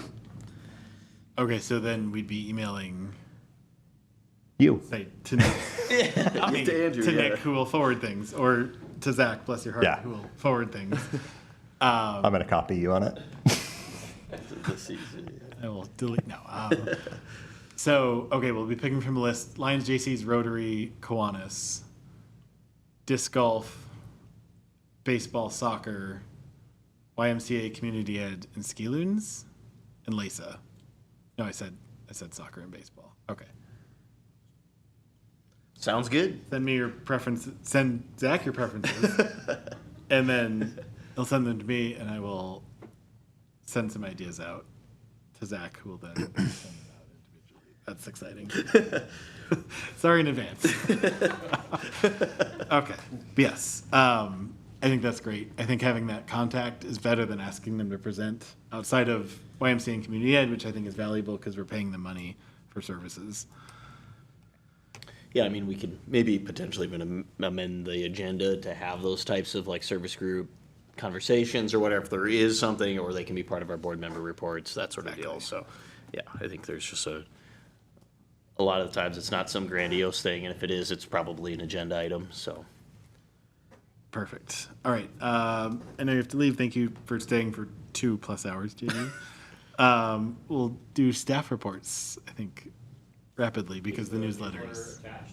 Newsletter's attached, and it looks great. I love it. So beyond that, we can certainly give verbal reports if you'd like, but we're going to try to encapsulate most of our updates in this newsletter. If the park board wants something different, please let us know. We want it to be useful. If it's not useful, then we don't want to do it. So this is, we'd like to handle it, and if you have questions, we'll answer them or address them. It's excellent. I mean, Yeah. Very digestible, for sure. excellent job. I had one very small question. When park staff is doing stuff downtown, is that coded against the parks? Or is that coded to the downtown special district? I believe it's the downtown special district, but I will have to confirm. I believe that's the case, but I'll confirm. Okay. Part of it was knowing where the money is going. Part of it is we only have so many people. And so even if it's not our budget, it is time away from the parks, and that's a whole separate thing. But I was just curious. Cool. Any other questions for staff? Otherwise, we'll go to board member reports. Start with our liaison, since you're on the end of the row. Nothing tonight. Very good. Me, Rotary, the goats are awesome. They're back. They're awesome. I love them. The wife loves them. And apart from that, like I said, underneath the bridge, all of that paint that Team Ascension put on is starting to just completely chip off and come off the bridge. I'm certain you guys are aware. But it's gotten pretty bad. So all the old graffiti starting to show again. Not all of it, sorry. Portions of the old graffiti starting to show again. So again, just kind of staying up to date on the graffiti happenings. But that's it for me. I have nothing new, but again, I'd like to praise for the sign put up for Wayne Hitch Park. I continue to get stuff from people that grew up in the area and were there for a while and know the history of it. But it's and the way it was placed, I didn't realize it driving down 6th Street. That's so perfect that it's a real clear view there. So thank you for all the people and time that was put into putting it up. It's greatly appreciated by a lot of people, just remembering having fun there and probably bringing their kids or, like me, grandkids. So thank you. Just a very couple short things for me. I got to ride along with Troy last week. It was a very good time. Took me all sorts of places. I'd encourage anyone else who's interested to do that as well. Had a lot of good discussions. We actually looked at the College Avenue Bridge. One of the things he's looking at is working with the DNR because getting that chipped paint off, it's going to go into the river. So how do you catch it? There's actually a lot of paint on the rocks below it, which I had not noticed. So that's kind of a whole thing to unwind. And then he said the DNR can be touchy about what we do to it, and that they wouldn't even let them repaint where someone had set a fire under the bridge. You weren't allowed to repaint. So, it is definitely not aging well, but Troy is on it, which is exciting. It sounds like there's some layers of bureaucracy, which is fun. The only thing that stood out, well, many things stood out with him. I had forgotten how many random metal grills we have in Lum. Just like in the middle of nowhere, it's like, there's a grill here in case you want to grill while you run between our weirdly disjointed playground. I was kind of asking him, like, can we just get rid of these? He's like, well, I don't have formal directions. So is anyone here in love with the rusty grills that you wouldn't really want to eat a hot dog off of? Nope. They're already hot dog colored? No, that's I have no attachment. Love that. Okay. Nick, if you can communicate to Troy that they can go away as he sees fit. Yes, sir. Love that. He even showed me, I hadn't seen these before. There's an attachment on our new picnic tables for people that bring either like a Blackstone or the portable grills. It's kind of a ramp that keeps it above the very melty bits. So we have some of those, and people are using those more than the tetanus grills. So that's all I got. My report, welcome, Zach. Glad to have you. I want to say thank you to the police department for everything they're doing to try to help us with the vandalism, and they have been finding those responsible, and hopefully there can be some restitution coming. I would like to make the process for them easier, so if they need something from us, they don't have to come to us. I plan to reach out to Tony and just see, is there anything that we can do as a park board, and then I'll report back to us here. I want to make it as easy as possible for them to do what they need to do in our parks. So thank you to them. And thank you to Nick for filling in with Zach. And you don't have to be a stranger. You can come back anytime you want. We also definitely scared off Connie tonight. So that happens each year. I scared her last year too. We appreciate Connie and all the work she does. Yeah. Anyone like to make a motion to adjourn? I'll make a motion to adjourn. second. All in favor say aye. Aye. Aye. Post same sign. We're adjourned.